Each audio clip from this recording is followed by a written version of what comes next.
ಬ್ರಹ್ಮ ವಿದ್ಯಾ ಸಂಪ್ರದಾಯ ಕರ್ತೃಭ್ಯೋ ಋಷಿಭ್ಯೋ ಸರ್ವೋಪಪ್ಲವರಹಿತ ಪ್ರಜ್ಞಾನ ಘನ ಪ್ರತ್ಯಗರ್ಥೋ ಬ್ರಹ್ಮೈವಾಹಮಸ್ಮಿ ಶ್ರುತಿಸ್ಮೃತಿ ಪುರಾಣಾನಾಂ ಆಲಯಂ ಕರುಣಾಲಯಂ ನಮಾಮಿ ಭಗವತ್ಪಾದಂ ಲೋಕಶಂಕರಂ ಶಂಕರಂ ಶಂಕರಾಚಾರ್ಯಂ ಕೇಶವಂ ಸೂತ್ರಭಾಷ್ಯಕೃತೋ ವಂದೇ ಭಗವಂತೋ ಪುನಃ ಪುನಃ ಶ್ರೀಮಚ್ಛಂಕರ ಭಗವತ್ಪೂಜ್ಯಪಾದ ಸದ್ಗುರುಭ್ಯೋ ನಮಃ ಸಚ್ಚಿದಾನಂದಂ ಹೃದಯಂ ಮಹಾಮತಿಂ ವೇದ ವೇದಾಂತಸಾರಥ್ಯಂ ಸದ್ಗುರುಂ ಪ್ರಣತೋಸ್ಮ್ಯಹಂ ಸಂಪ್ರದಾಯಜ್ಞಂ ಸಂಯಮೀಂದ್ರಂ ಸದಾಶ್ರಯಂ ಸದ್ಗುರುಂ ಸಚ್ಚಿದಾನಂದಂ ಸದಾಚಾರ್ಯಂ ಸಮಾಶ್ರಯೇ ಶ್ರೀ ಶ್ರೀ ಸಚ್ಚಿದಾನಂದೇಂದ್ರ ಸರಸ್ವತಿ ಮಹಾಸದ್ಗುರುಭ್ಯೋ ನಮಃ ಅತೀಹಿ ಭಗವೋ ಬ್ರಹ್ಮ 66 ಭಾಷ್ಯ ಭಾಗ ಜ್ಞಾನಂಚ ಉತ್ಪದ್ಯಮಾನಂ ತದ್ವಿಪರೀತಂ ಅಜ್ಞಾನಂ ಅವಶ್ಯಂ ಬಾಧತೆ ಇತ್ಯಭ್ಯುಪಗಂತವ್ಯಂ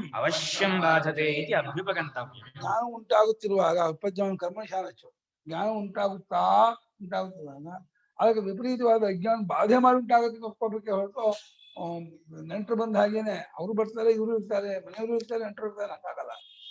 ಇದು ಆದೇಶ ಹೊರತು ಆಗಮ ಅಲ್ಲ. ಜ್ಞಾನ ಆದೇಶ, ಆಗಮ ಮಿತ್ರದಂತೆ, ಆದೇಶ ಶತ್ರುವಂತೆ. ಆದೇಶ ಶತ್ರು. ಅದು ಆದೇಶ ಬಂತು ಅಂದ್ರೆ ಕಿತ್ತಾಕೊಂಡ್ ಬರುತ್ತೆ. ಕತ್ಲೆಯನ್ನ ಬೆಳಕ್ ಬಂತು ಅಂದ್ರೆ ಕತ್ಲೆ ಕಿತ್ತಾಕೊಂಡ್ ಬರುತ್ತೆ ಹೊರತು ನೀನು ಪಕ್ಕಗಳು ಇರು ನಾನು ಇರ್ತೀನಿ ಕತ್ಲೆ ಬೆಳಕು ಹೇಗೆ ಒಟ್ಟಿಗೆ ಇರಲ್ವೋ ಹೊಂದ್ಕೊಂಡು ಇರ್ಬೇಕು ಆಗಲ್ಲ. ಜ್ಞಾನ ಉಂಟಾಯ್ತು ಅಂತಂದ್ರೆ ಜ್ಞಾನಕ್ಕೆ ವಿಪರೀತವಾದ ಅಜ್ಞಾನವನ್ನ ಬಾಧೆ ಮಾಡಿಯೇ ಜ್ಞಾನ ಉಂಟಾಗುತ್ತೆ ಹೊರತು 50% ಅಜ್ಞಾನವೂ ಇದೆ, ಜ್ಞಾನವಿದ್ದ ಹಂಗಾಗೋದೇ ಇಲ್ಲ. ಪೂರ್ತಿ ಅಜ್ಞಾನ ಅಳಿಸಿಯೇ ಜ್ಞಾನ ಉಂಟಾಗುತ್ತೆ ಅಂದ್ರೆ ಎಲ್ಲರೂ ಒಪ್ಕೋಬೇಕು ಅಂತ ಇದ್ದಾರೆ ಭಾಷಿಕರು. ಅಭಿಭಗಂತ ಸರ್ವೈರಪಿ ಅಂತ. ಇದನ್ನ ಒಂದು ಜನಾಂಗದವರು, ಒಂದು ಕಾಲದವರು, ಒಂದು ದೇಶದವರು ಅಂತ ಅನ್ಕೋಬೇಡಿ. ಎಲ್ಲಾ ಕಾಲ ಎಲ್ಲಾ ಇದ್ರು ಕೂಡ ಇದನ್ನು ಒಪ್ಕೊಳ್ಳೇಬೇಕು. ಜ್ಞಾನ ಉಂಟಾಯ್ತು ಅಂದ್ರೆ ಜ್ಞಾನ ಬಾಧೆ ಮಾಡಿ ಉಂಟಾಗುತ್ತೆ. ಹಗ್ಗ ಗೊತ್ತಾಯ್ತು ಅಂದ್ರೆ ಹಾವನ್ ಬಾಧೆ ಮಾಡಿ ಹಗ್ಗ ಗೊತ್ತಾಗುತ್ತೆ ಹೊರತು ಹಾವು ಅರ್ಧ ಇರುತ್ತೆ, ಹಗ್ಗ ಜ್ಞಾನವೂ ಆಗುತ್ತೆ ಹಂಗಾಗಲ್ಲ.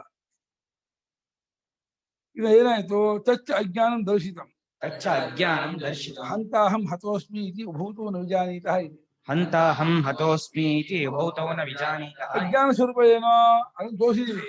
ನಾನು ಕೊಲ್ಲುವನು ಅಂತ ತಿಳ್ಕೊಂಡ್ರೆ ಇವಾಗ ಅಜ್ಞಾನಿ, ನಾನು ಕೊಲ್ಲಿಸುವವನು ಅಂತ ತಿಳ್ಕೊಂಡ್ರೆ ನೀನು ಅಜ್ಞಾನಿ. ಹಂತಾಹಂ ಹತೋಹಂ, ಕೊಲ್ಲುವವನು, ಕೊಲ್ಲಿಸ್ಕೊಂಡನು, ಕೊಲ್ಲಲ್ಪಟ್ಟನು ಅಂತ ಹೇಳಿ ಈ ರೀತಿಯಾಗಿ ಇಬ್ಬರು ತಿಳ್ಕೊಂಡ್ರು, ಒಬ್ಬನೇ ತಿಳ್ಕೊಂಡ್ರು. ಅದು ಎಷ್ಟು ಜನ ತಿಳ್ಕೊಳ್ತಾರೆ ಮುಖ್ಯ ಅಲ್ಲ. ಹೀಗೆ ತಿಳ್ಕೊಂಡವಲ್ಲ ಅಜ್ಞಾನಿಗಳು ಮುಖ್ಯವೇ ಹೊರತು ಇವನೊಬ್ಬ ಅವನೊಬ್ಬ ಇಬ್ಬರೇ ಆಗ್ಬೇಕು ಅಜ್ಞಾನಕ್ಕೆ ಇದು ಹಾಗಲ್ಲ ತಂಬೇಡಿ. ಇಬ್ಬರು ಸೇರಿ ಅಜ್ಞಾನ ಆಗುತ್ತೆ ಇದು ಹಾಗರ್ಥ ಅಲ್ಲ. ಹಂತಾಹಂ ಅಂತ ಯಾರು ಅಂದ್ಕೊಂಡ್ರೆ ಅವನು ಅಜ್ಞಾನಿ. ಅವನೇ ಹತೋದು ಅಂದ್ಕೊಂಡ್ರು ಅಥವಾ ಬೇರೆ ಹತೋದು ಅಂದ್ಕೊಂಡ್ರು ಅವನು ಅಜ್ಞಾನಿ. ಅವರಿಬ್ಬರು ಕೂಡ ತತ್ವವನ್ನು ಅರಿಯರು. ನ ವಿಜಾನೀತಃ ಕಿಂ ನ ವಿಜಾನೀತಃ ತತ್ವನ್ನ ವಿಜಾನೀತಃ ಅರ್ಥ. ಅತ್ರ ಚ ಆತ್ಮನಃ ಹನನಕ್ರಿಯಾಯಾಃ ಕರ್ತೃತ್ವಂ ಕರ್ಮತ್ವಂ ಹೇತುಕರ್ತೃತ್ವಂಚ ಅಜ್ಞಾನಕೃತಂ ದರ್ಶಿತಂ.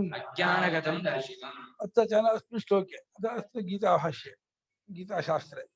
ಈ ಗೀತಾಶಾಸ್ತ್ರದಲ್ಲಿ ಆತ್ಮನು ಹನಕ್ರಿಯೆ ಕರ್ತೃವಾಗೋದು, ಹನಕ್ರಿಯೆಗೆ ಕರ್ಮವಾಗೋದು, ಪ್ರೇರಕನಾಗೋದು. ಎಲ್ಲಾ ಕ್ರಿಯೆಗೂ ಇದು ಹನಕ್ರಿಯೆ ಒಂದಕ್ಕೆ ಅಲ್ಲ, ಯಾವ ಕ್ರಿಯೆಗೂ ಕರ್ತೃವಲ್ಲ, ಕರ್ಮವೂ ಆಗಲ್ಲ, ಪ್ರೇರಕನೂ ಆಗಲ್ಲ. ಎಲ್ಲವೂ ಕರ್ತೃತ್ವ ಬುದ್ಧಿಯ ನಡೆಯೋದೇ ಹೊರತು ಕರ್ತೃತ್ವ, ಕರ್ಮತ್ವ, ಪ್ರೇರಕತ್ವ, ಕರ್ತೃತ್ವ ಬುದ್ಧಿಯೇ ಇಲ್ಲ, ಅಜ್ಞಾನವೇ ಇಲ್ಲ ಅಂದ್ರೆ ಕರ್ತೃವೂ ಆಗಲ್ಲ, ಕರ್ಮವೂ ಆಗಲ್ಲ, ಪ್ರೇರಕನೂ ಆಗಲ್ಲ. ಪರಿಚ್ಛಿನ್ನ ಬುದ್ಧಿ ಇರಬೇಕು, ಕರ್ತೃತ್ವ ಭೋಕ್ತೃತ್ವ ಇರಬೇಕು, ಅಜ್ಞಾನ ಇರಬೇಕು. ಮೂಲತಃ ಅಜ್ಞಾನವೇ ಕರ್ತೃತ್ವ ಕಾರಣ. ಕರ್ತೃತ್ವದಿಂದಲೇ ಕರ್ಮತ್ವ, ಪ್ರೇರಕತ್ವ ಎಲ್ಲ ಬರುತ್ತೆ. ಆ ಅಜ್ಞಾನವನ್ನೇ ಕಿತ್ಕೊಂಡ್ಮೇಲೆ ಕಿತ್ತಾಕೊಂಡ್ಮೇಲೆ ಅದು ಉಳಿಯೋದಿಲ್ಲ. ಅದರ ಅಜ್ಞಾನಕೃತ, ಅಜ್ಞಾನದಿಂದ ಆದದ್ದು ಅವಿದ್ಯಾಕೃತ ಎಂಬುದನ್ನ ತೋರಿಸಿದ್ದಾಯಿತು. ತಚ್ಚ ಸರ್ವಕ್ರಿಯಾಸ್ವಪಿ ಸಮಾನಂ ಕರ್ತೃತ್ವಾದೇಹ ವಿದ್ಯಾಕೃತತ್ವಂ ಅವಿಕ್ರಿಯತ್ವಾದಾತ್ಮನಃ. ಕರ್ತೃತ್ವ ಮಾತ್ರ ಅಜ್ಞಾನಕೃತ, ಭೋಕ್ತೃತ್ವ ಅಥವಾ ದ್ರಷ್ಟೃತ್ವ, ಶ್ರೋತೃತ್ವ, ಬಾಕಿ ಅದೆಲ್ಲ ಇದು ಅಂತ ಅನ್ಕೋಬೇಡಿ. ಕರ್ತೃತ್ವ ಉಪಲಕ್ಷಣ ಹೇಳಿದ್ದಾದ್ರಿಂದ ಅಜ್ಞಾನ ಸರ್ವಕ್ರಿಯಾಸ್ವಪಿ ಸಮಾನ. ಎಲ್ಲಾ ಕ್ರಿಯಾ ವಿಷಯದಲ್ಲೂ ಕರ್ತೃತ್ವ. ಯಾವ ಕ್ರಿಯೆ ಕರ್ತೃತ್ವ ಅಂದ್ಕೊಂಡ್ರು ಅಜ್ಞಾನಿ. ನಾವು ನೋಡೋದಾಗ್ಲಿ, ಕೇಳೋದಾಗ್ಲಿ, ಮಾಡೋದಾಗ್ಲಿ, ಮುಂದೆ ಕೃಷಿ ನೋಡೋದಾಗ್ಲಿ, ಮಾಡ್ಕೋದಾಗ್ಲಿ, ಹೋಗೋದಾಗ್ಲಿ, ಬರೋದಾಗ್ಲಿ, ಎಷ್ಟು ಕ್ರಿಯಾಪದ ಇದೆಯೋ ಎಲ್ಲಾ ಕ್ರಿಯಾವಲಕ್ಕೂ ತನ್ನ ಕರ್ತೃ ಅಂತ ಅಂದ್ಕೊಂಡ್ರೆ ಅದು ಅಜ್ಞಾನ. ಕರ್ತೃ ಯಾಕೆ ಕರ್ತೃತ್ವ ಮುಂತಾದಗಳು ಅವಿದ್ಯಾಕೃತವಾಗಿದೆ ಅನ್ನೋದು ಅದು ಬಿಟ್ಟೋಗಿರೋದು. ಅದು ಯಾಕೆ ಹಾಗೆ ಅಂತಂದ್ರೆ ಆತ್ಮ ಅವಿಕ್ರಿಯನಾಗಿದ್ದಾನೆ. ಅದರಿಂದ ಅವಿಕ್ರಿಯತ್ವಾದ ಆತ್ಮ ಹೇತು ಇದೆಯಲ್ಲ, ಆತ್ಮನು ಯಾವ ಬದಲಾವಣೆ ಇಲ್ಲದವನು, ವಿಕಾರ ಇಲ್ಲದವನು, ರೂಪಾಂತರಗೊಳ್ಳದವನು ಅಂತ ಆಗಿರೋದ್ರಿಂದ ಅದು ಕರ್ತೃತ್ವಕ್ಕೆ ಮಾತ್ರ ಬದಲಾವಣೆ ರೂಪಾಂತರಗೊಳ್ಳೋದು ಬೇದಕ್ಕಾಗ್ತಾ ಅಂತ ಸಾಲ. ಆತ್ಮ ಸ್ವಭಾವವೇ ಸ್ವರೂಪವೇ ಅವಿಕ್ರಿಯತ್ವ. ಅವಿಕ್ರಿಯತ್ವ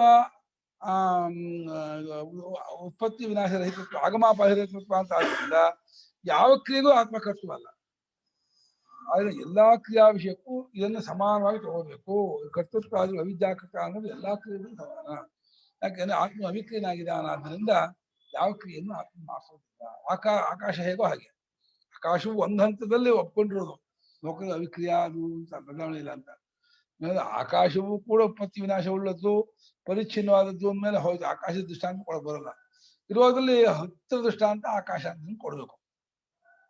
ಅವಿಕ್ರಿಯತ್ವಾದ ಆತ್ಮನ ಗ್ಯಾಪ್ ಮಾಡಬೇಕು. ಆತ್ಮ ಅವಿಕ್ರಿಯನಾಗಿದ್ದಾನೆ ಅನ್ನೋದು ಎಲ್ಲಾ ಕ್ರಿಯೆಯು ಆತ್ಮನಿದೆ ಅಂತ ತೋರೋದು ಅವಿದ್ಯಾಕೃತ ಅನ್ನೋದು ಕಾರಣವಾಗುತ್ತೆ. ವಿಕ್ರಿಯಾವಾನ್ ಹಿ ಕರ್ತ, ವಿಕ್ರಿಯಾವಾನ್ ಹಿ ಕರ್ತ, ಆತ್ಮನಃ ಕರ್ಮಭೂತಂ ಅನ್ಯಂ ಪ್ರಯೋಜಯತಿ ಕುರು ಇತಿ. ಆತ್ಮನಃ ಕರ್ಮಭೂತಂ ಅನ್ಯಂ ಪ್ರಯೋಜಯತಿ ಕುರು ಇತಿ. ವಿಕ್ರಿಯಾವಂತನು ಬದಲಾವಣೆ ಯಾರು ಆಗ್ತಾನೋ ಅವನು ಕರ್ತ ಆಗ್ತಾನೆ. ಬದಲಾವಣೆ ಆಗ್ತಿಲ್ವನಯ್ಯ, ಹಾಗೇ ಇದೆಯಾ, ಹುಟ್ಟಾಗ ಹೇಗೆ ಹಾಗೆ ಇದೆಯಾ, ಅಜ್ಞಾನಿ. ನಾನು ಬದಲಾವಣೆ ಅಂತಂದ್ರೆ ಅವಿವೇಕಿ ಇದ್ದ. ನೀವು ಅವಿವೇಕಿ ಆಗ್ಬಿಟ್ರೆ ನಿನಗೆ ಕರ್ಮವಾದ ನಿನ್ ತಂಗಿನೋ ನಿಮ್ಮ ಅಪ್ಪನೋ ಅಪ್ಪನೋ ಅದನ್ನ ಮಾಡು, ಇದನ್ನ ಕೊಡು, ಇದನ್ನ ತಗೋ, ತಿಂಡಿ ಮಾಡ್ಕೊಡಮ್ಮ, ರೊಟ್ಟಿ ಮಾಡ್ಕೊಡಮ್ಮ, ಹಸಿವು ಆಗ್ತೀಯ, ಉಪ್ಪಿಟ್ಟು ಮಾಡ್ಕೊಡ, ಏನೋ ಕೇಳ್ತೀಯ, ಅವನು ಪ್ರೇರಿಸ್ತೀಯ. ಅವರೂ ಅವಿವೇಕರು, ನೀನು ಅವಿವೇಕಿ ಆಗ್ತೀಯ. ಮಾಡೋನು ತಂದ್ಕೊಂಡ್ರೆ ಮಾಡೋನು ತಂದ್ಕೊಂಡ್ರೆ ಕ್ರಿಯೆ ಮಾಡಿ ಮಾತ್ರಕ್ಕೆ ಅವಿವೇಕಿ ಆಗಲ್ಲ. ಕ್ರಿಯೆ ಮಾಡೋದಕ್ಕೆ ಪೂರ್ವಭಾವಿಯಾಗಿರ್ತಕ್ಕ ಕರ್ತೃತ್ವ ಅಭಿಮಾನ ಇದೆಯಲ್ಲ, ಅದು ಅಜ್ಞಾನಕ್ಕೆ ಗುರುತು. ಹಾಗಾದ್ರೆ ವಿಕ್ರಿಯಾವಂತನಾದವನು, ಬದಲಾವಣೆ ಆಗುತ್ತಿರುವ ಆತನು ತಾನು ಕರ್ತೃವಾಗಿ ತನಗೆ ಕರ್ಮವಾಗಿರ್ತಕ್ಕಂತಹ, ಕರ್ಮ ಅಂದ್ರೆ ವಿಷಯ, ಕರ್ಮ ಅರ್ಥ ಏನೋ ಕ್ರಿಯೆಗೆ ವಿಷಯವಾಗಿರ್ತಕ್ಕಂಥ ಪ್ರಯೋಜಿ ದಪ್ತಾರೆ. ಹೋಗೋ, ತಗೊಂಬಾರ, ನೋಡೋ, ಕೇಳೋ, ಹೇಳೋ, ಮಾಡೋ ಅಂತ ಹೇಳಿ ಏನೇನೋ ಕ್ರಿಯೆಗೆ ಪ್ರೇರಕನಾಗುತ್ತಾನೆ. ಅನ್ಯಂ ಪ್ರಯೋಜಿತಿ, ಮತ್ತೊಬ್ಬನ ಪ್ರಯೋಜನ ತಪ್ಪುತ್ತಾನೆ, ದೂಡ್ತಾನೆ ಪ್ರಯೋಜಿತಿ. ತದೇತತ್ ಅವಿಶೇಷೇಣ, ತದೇತತ್ ಅವಿಶೇಷೇಣ ವಿದುಷಃ ಸರ್ವಕ್ರಿಯಾಸು ಕರ್ತೃತ್ವಂ, ವಿದುಷಃ ಸರ್ವಕ್ರಿಯಾಸು ಕರ್ತೃತ್ವಂ, ಹೇತುಕರ್ತೃತ್ವಂಚ ಪ್ರತಿಷೇಧತಿ ಭಗವಾನ್, ಹೇತುಕರ್ತೃತ್ವಂಚ ಪ್ರತಿಷೇಧತಿ ಭಗವಾನ್ ವಾಸುದೇವಃ. ವಾಸುದೇವಃ ವಿದುಷಃ ವಿದುಷಃ ಕರ್ಮಾಧಿಕಾರ ಅಭಾವ ಪ್ರದರ್ಶನಾರ್ಥಂ ಭಾವಪ್ರದರ್ಶನಾರ್ಥಂ ವೇದಾವಿನಾಶನಂ ಕಥಂ ಸ ಪುರುಷ ಪಾರ್ಥ ಇತ್ಯಾದಿನ. ವೇದಾವಿನಾಶಿನಂ ಕಥಂ ಸ ಪುರುಷಃ ಇತ್ಯಾದಿನ. ಈ ಎಲ್ಲಾ ವಿಚಾರವನ್ನು ಸಮಾನವಾಗಿ, ವಿಶೇಷವಾಗಿ ಜನರಲ್ ಆಗಿ, ಈ ಬರೀ ಕೊಳ್ಳೋ ಕ್ರಿಯೆಗೆ ಮಾತ್ರ ಇಟ್ಕೋಬೇಡಿ, ಎಲ್ಲಾ ಕ್ರಿಯೆಗೂ ಸಮಾನವಾಗಿ ಹೇಳುತ್ತಾ ಜ್ಞಾನಿ ಆದವನಿಗೆ ಯಾವ ಕ್ರಿಯೆಯಲ್ಲೂ ಕರ್ತೃತ್ವವೂ ಇಲ್ಲ, ಹೇತು ಕರ್ತೃತ್ವ ಇಲ್ಲ, ತಾನು ಕಾರಣ ಆಗೋದು ಪ್ರೇರಕನಾಗೋದು ಅನ್ನೋದು ಇಲ್ಲ, ನೇರ ಕರ್ತೃತ್ವವೂ ಇಲ್ಲ ಎಂಬುದನ್ನ ಭಗವಂತ ಈ ಶ್ಲೋಕದಿಂದ ಅಲ್ಲಗಳಿತಾ ಇದ್ದಾನೆ. ಭಗವಂತನಾದ ವಾಸುದೇವನು ಜ್ಞಾನಿ ಆದವನಿಗೆ ಯಾವ ಕ್ರಿಯೆಯಲ್ಲೂ ಕರ್ತೃತ್ವವೂ ಇಲ್ಲ, ಯಾವ ಕ್ರಿಯೆಗೂ ಹೇತು ಕರ್ತೃತ್ವ, ಇನ್ನೊಬ್ಬನ ಪ್ರೇರಣೆ ಮಾಡೋದು, ಜೋಡಿಸೋದು, ದಬ್ಬೋದು, ನೂಕೋದು ಇತ್ಯಾದಿ ಪ್ರೇರಣೆ ಮಾಡೋದಿದೆಯಲ್ಲ, ಅದು ಯಾವುದೂ ಇಲ್ಲ ಎಂಬುದನ್ನ ಭಗವಂತನು ಇಲ್ಲ ಎಂಬುದನ್ನು ಹೇಳುತ್ತಾನೆ. ಉಂಟು ಅನ್ನೋದನ್ನು ಅಲ್ಲಗಳಿತಾನೆ ಅಂತ ಅರ್ಥ. ನಿಷೇಧದಿಂದ ಯಾರು ಕರ್ತೃತ್ವ ಉದ್ದೇಶ ಇಟ್ಕೊಂಡ್ರೆ ಅದರಿಂದ ನನಗೆ ನಾನು ಪ್ರೇರಣೆ ಮಾಡುವ ಅಂದ್ಕೊಂಡು ಅದು ಪ್ರೇರಣೆ ಮಾಡುವುದಲ್ಲ, ಪ್ರೇರಣೆ ಮಾಡೋಕ್ಕಾಗಲ್ಲ ಅಂತ ಹೇಳಿ ಅಲ್ಲಗಳಿದ್ದಾನೆ. ಯಾತಕ್ಕೆ? ಜ್ಞಾನಿ ಆದವನಿಗೆ ಯಾವ ಕರ್ಮದಲ್ಲೂ ಅಧಿಕಾರ ಎಂಬುದಿಲ್ಲ ಎಂಬುದನ್ನು ತೋರಿಸುವುದಕ್ಕಾಗಿ. ತತ್ವಜ್ಞಾನಿಗೆ ಸರ್ವಕರ್ಮ ಸನ್ಯಾಸೇ ಏವ ಅಧಿಕಾರವೇ ಹೊರತು ಕರ್ಮನ ಅಧಿಕಾರವು ನಾಸ್ತಿ ಅನ್ನೋದನ್ನು ತೋರಿಸ್ಬೇಕು. ಅಧಿಕಾರ ಅಂದ್ರೆ ಯೋಗ್ಯತೆ. ತತ್ವಜ್ಞಾನಿ ಆಗ್ಬಿಟ್ರೆ ಸನ್ಯಾಸದಲ್ಲಿಯೇ ಆತ್ಮಸ್ವರೂಪ, ಸನ್ಯಾಸ ಸ್ವರೂಪ. ಆತ್ಮಸ್ವರೂಪ ಹೇಗೆ ಅವಿಕ್ರಿಯವಾಗಿ, ಅಸಂಗವಾಗಿ, ಏಕವಾಗಿ, ಅದ್ವಿತೀಯಾಗಿದೆಯೋ ಅದನ್ನೇ ತಾನು ತಂದ್ಕೊಳ್ಳೋದ್ರಿಂದ ತಾನು ಅದು ಎಲ್ಲಾಗೋದೇ ಇಲ್ಲ. ವ್ಯವಹಾರ ದೃಷ್ಟಿಯಿಂದ ದೇಹಾದಿಗಳು ನಾನು ಅಂದ್ಕೊಂಡಾಗ ನನಗೊಬ್ಬ ಆತ್ಮ, ಆತ್ಮ ಸತ್ಯ ಸ್ವರೂಪ ಅಂತ ಇದಕ್ಕೆ ಉಪದೇಶಕ್ಕೆ ಹೇಳಿದ್ವಿ. ಅದೇ ತಾನು ತಂದ್ಕೊಂಡಾಗ, ಇದೆಲ್ಲ ಕಲ್ಪಿತ ತೋರಿಕೆ ಭ್ರಾಂತಿ ತಂದ್ಕೊಂಡಾಗ ಆ ನನ್ನ ಸ್ವರೂಪಕ್ಕೆ ಯಾವ ಬದಲಾವಣೆಯೂ ಇಲ್ಲ, ಯಾವುದೇ ವಿಶೇಷವೂ ಇಲ್ಲ, ಪರಿಚ್ಛನ್ನತೆಯೂ ಇಲ್ಲ ಅಂತ ಯಾವ ಕರ್ಮಕ್ಕೂ ಅವನಿಗೆ ಅಧಿಕಾರ ಇಲ್ಲ, ಯೋಗ್ಯನಲ್ಲ, ಫಿಟ್ಟಲ್ಲ ಅಂತ ಹೇಳಿ ತೋರಿಸೋಕ್ಕೋಸ್ಕರವಾಗಿ ವೇದಾವಿನಾಶನಂ ಕಥಂ ಸ ಪುರುಷ ಎಂಬುದಾಗಿ ಶ್ಲೋಕದಿಂದ ಈ ವಿಚಾರವನ್ನು ಭಗವಂತ ಸ್ಪಷ್ಟಪಡಿಸಿದ್ದಾನೆ. ಜ್ಞಾನಿ ಆಗಿ ಕರ್ಮ ಇಲ್ಲ, ಅವನು ಕರ್ಮ ಮಾಡೋಣ, ಅವನು ಕರ್ಮ ಮಾಡ್ತಿದ್ದು ಅವನ ಕರ್ಮ ಕಾಪಾಡ ತದೀಯನ್ ಕರ್ಮ ಅಕರ್ಮ ಸಂಪದ್ಯತೆ ಬ್ರಹ್ಮ ಬುದ್ಧಿ ಉಪಮೃತಿತತ್ವ. ಬ್ರಹ್ಮ ಬುದ್ಧಿಯಿಂದ ಪುರುಡಿಯಾಗಿ ಹೋಗ್ಬಿಟ್ರು ಅನ್ನೋದ್ರಿಂದ ಅವನ ಕರ್ಮ ಅಕರ್ಮವಾಗುತ್ತೆ. ಕರ್ಮಾಭಾಸ ಅದು, ಕರ್ಮದಂತೆ ತೋರುತ್ತೆ. ಈಗ ಹಾಗಾದ್ರೆ ಜ್ಞಾನಿಗೆ ಎಲ್ಲಿ ನೆಲೆ, ಅಧಿಕಾರ, ಫಿಟ್ಟು, ಯೋಗ್ಯತೆ, ಅದು ಯಾವುದಕ್ಕೆ ತಕ್ಕವನು? ಕ್ವಪುನರ್ ವಿಧಿಶೋ ಅಧಿಕಾರ ಪುನಃ ವಿಧಿಶೋ ಅಧಿಕಾರ ಇತಿ. ಇವಾಗ ಕರ್ಮ ಒಂದೇ, ಕರ್ಮದಲ್ಲಿ ಅಧಿಕಾರವಿಲ್ಲ, ಯೋಗ್ಯತೆ ಇಲ್ಲ, ಅದಕ್ಕೆ ಫಿಟ್ಟು ತಕ್ಕವನಲ್ಲ ಅಂದ್ರೆ ಮತ್ತೆ ಅವನು ಎಲ್ಲಿರ್ಬೇಕು, ಹೇಗಿರ್ಬೇಕು, ಏನ್ ಮಾಡ್ತಿದ್ವು? ಮೂಲೆ ಹೋಗ್ಬಿಟ್ಟು ಮೂಲೆ ಯಾವಾಗಲೂ. ಜ್ಞಾನಿಗೆ ಕರ್ಮವಿಲ್ಲ ಅಂದ್ರೆ ಇನ್ಯಾವ್ದಾದ್ರು ಒಂದಲ್ಲ ಅವನು ಯೋಗ್ಯನು ಅರ್ಹನು ಮಾಡ್ಬೇಕಲ್ಲ. ಯಾವ್ದಲ್ಲ ಯೋಗ್ಯನು ಅರ್ಹನು ತಕ್ಕವನು ಮಾಡ್ತೀರಾ? ಅಧಿಕಾರ ಎಲ್ಲಿ ಅವನಿಗೆ? ಏನು ಹೇಳ್ತೀಯಾ? ಏತದುಕ್ತಂ ಪೂರ್ವಮೇವ ಏತದುಕ್ತಂ ಪೂರ್ವಮೇವ ಜ್ಞಾನಯೋಗೇನ ಸಾಂಖ್ಯಾನ ಮಿತಿ. ಜ್ಞಾನಯೋಗೇನ ಸಾಂಖ್ಯಾನ ಹೇಳಿದಲ್ಲ, ಸಾಂಖ್ಯರಿಗೆ ಜ್ಞಾನಿಗಳಿಗೆ ಜ್ಞಾನ ಯೋಗದಿಂದ ಅಂದ್ರೆ ಜ್ಞಾನಮೇವ ಯೋಗ, ಜ್ಞಾನ ಯೋಗ. ಅದ್ವೈತಾತ್ಮ ಸ್ವರೂಪ ದರ್ಶನ ನಿಷ್ಠ, ದರ್ಶನ ಸಂಪನ್ನ. ಅದ್ವೈತಾತ್ಮ ದರ್ಶನದ ನೆಲೆ ನಿಲ್ಲುವುದೇ ಒಂದೇ ಅವನ ಕೆಲಸ. ಅದೇ ಅವನಿಗೆ ಕೆಲಸ ಅಲ್ಲ, ಅದು ತಾನು ಆಗಿರೋದು.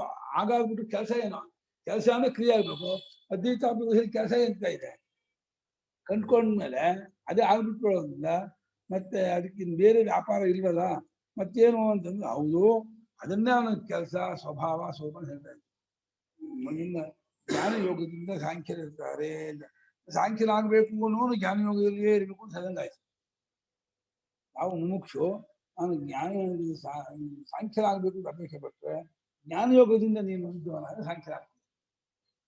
ಸಾಂಖ್ಯ ತತ್ವ ವಿಚಾರಣ ಅಂತ, ತತ್ವಚಿಂತನೆ, ತತ್ವ ನೆಲೆ ನಿಲ್ಲೋದೇ ಸಾಂಖ್ಯ.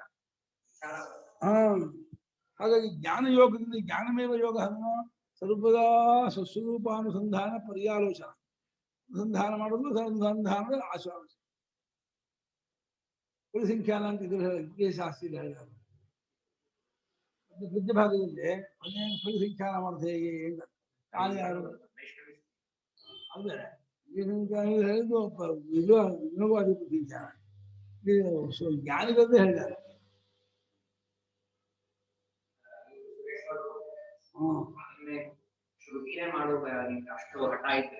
ಅದನ್ನ ಮಾಡು, ಅದಕ್ಕೆ ವಿಧಿ ಇಟ್ಕೋಬೇಕಾದ್ರೆ ಅಂತ ಅವನು ಹೇಳಿದ್ರು ಅವರು.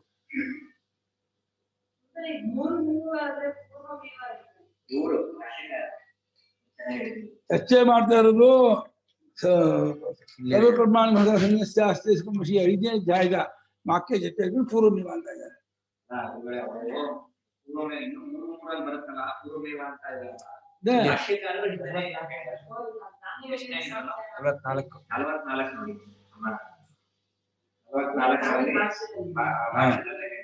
ಏನಂತ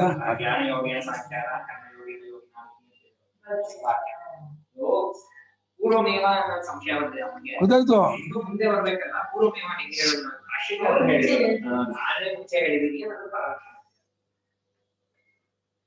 ಅದಕ್ಕೆ ಹೀಗೂ ಅರ್ಥ ಮಾಡ್ಬೋದು.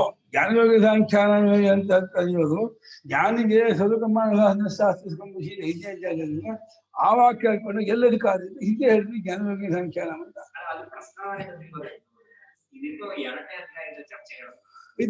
ಅದಕ್ಕೆ ಚರ್ಚೆ ಇವಾಗ 5ನೇ ಹೌದು ಸರಿ. 44ನೇ ಭಾಷ್ಯದಲ್ಲಿ ಕರ್ಮದಲ್ಲಿ ಅಧಿಕಾರ ಇಲ್ಲ ಅವನಿಗೆ, ಇದರಲ್ಲೇ ಅಧಿಕಾರ, ಸಾಂಖ್ಯದಲ್ಲೇ ಅಧಿಕಾರ ಅಂತ. ಜ್ಞಾನಯೋಗಿ ಸಾಂಖ್ಯಾನ ದೊಡ್ಡ ಚರ್ಚೆ. ಭಗವಾನ್ ವಾಸುದೇವ ದ್ವೇಷ್ಠಿ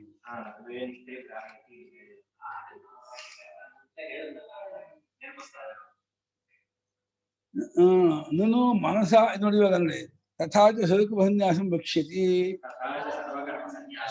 ಸ್ವರೂಪರ್ಮಾಣಿ ಮನಸ ಇತ್ಯಾದಿನ. ಆ ರೀತಿಯಾಗಿ ಭಗವಂತ 5ನೇ ಅಧ್ಯಾಯದಲ್ಲಿ ಎಲ್ಲಾ ಕರ್ಮವನ್ನು ಮನಸ್ಸಿನಿಂದಲೇ ಕೈ ಬಿಟ್ಟು ಆಸ್ತೆ ಸುಖಂ ಆಸ್ತೆ ಸ್ವರೂಪದಲ್ಲಿ ನೆಲೆತಿರ್ತಾನೆ. ಕರ್ಮವನ್ನು ಸನ್ಯಾಸ ಮಾಡಿ ಸನ್ಯಾಸ ಆಸ್ತೆ ಸುಖವಾಗಿರುತ್ತಾನೆ ಜ್ಞಾನಿಯಾದವನು ಅಂತ ಮುಂದೆ ಹೇಳ್ತಾನೆ ಭಗವಂತ 5ನೇ ಅಧ್ಯಾಯದಲ್ಲಿ. ಹಾಗಾದ್ರಿಂದ ಅವನಿಗೆ ಸನ್ಯಾಸದಲ್ಲೇ ಜ್ಞಾನಿಗೆ ಅಧಿಕಾರ, ಸಾಂಖ್ಯರಿಗೆ ಸನ್ಯಾಸದಲ್ಲೇ ಅಧಿಕಾರ.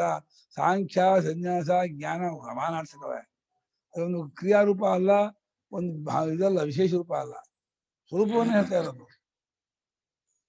ನನು ಮನಸಾ ಇತಿ ವಚನಾತ್ ನನು ಮನಸಾ ಇತಿ ವಚನಾತ್ ನ ವಾಚನಿಕಾನಾಂ ಕಾಯಿಕಾನಾಂ ಚ ಸನ್ಯಾಸ ಇತಿ ಚೇತ್ ನ ವಾಚನಿಕಾನಾಂ ಕಾಯಿಕಾನಾಂ ಚ ಸನ್ಯಾಸಃ ಇತಿ ಚೇತ್ ಮನಸ್ಸಿನಿಂದ ಎಲ್ಲವನ್ನು ಬಿಟ್ಟಿರ್ತಾನೆ ಅಂತಂದ್ರೆ ಮಾತಿಂದ ಬಿಟ್ಟಿಲ್ಲ ದೇಹದ ಬಿಟ್ಟಿಲ್ಲ ಅಂತ ಅರ್ಥ ಮಾಡ್ಬೋದಲ್ಲ.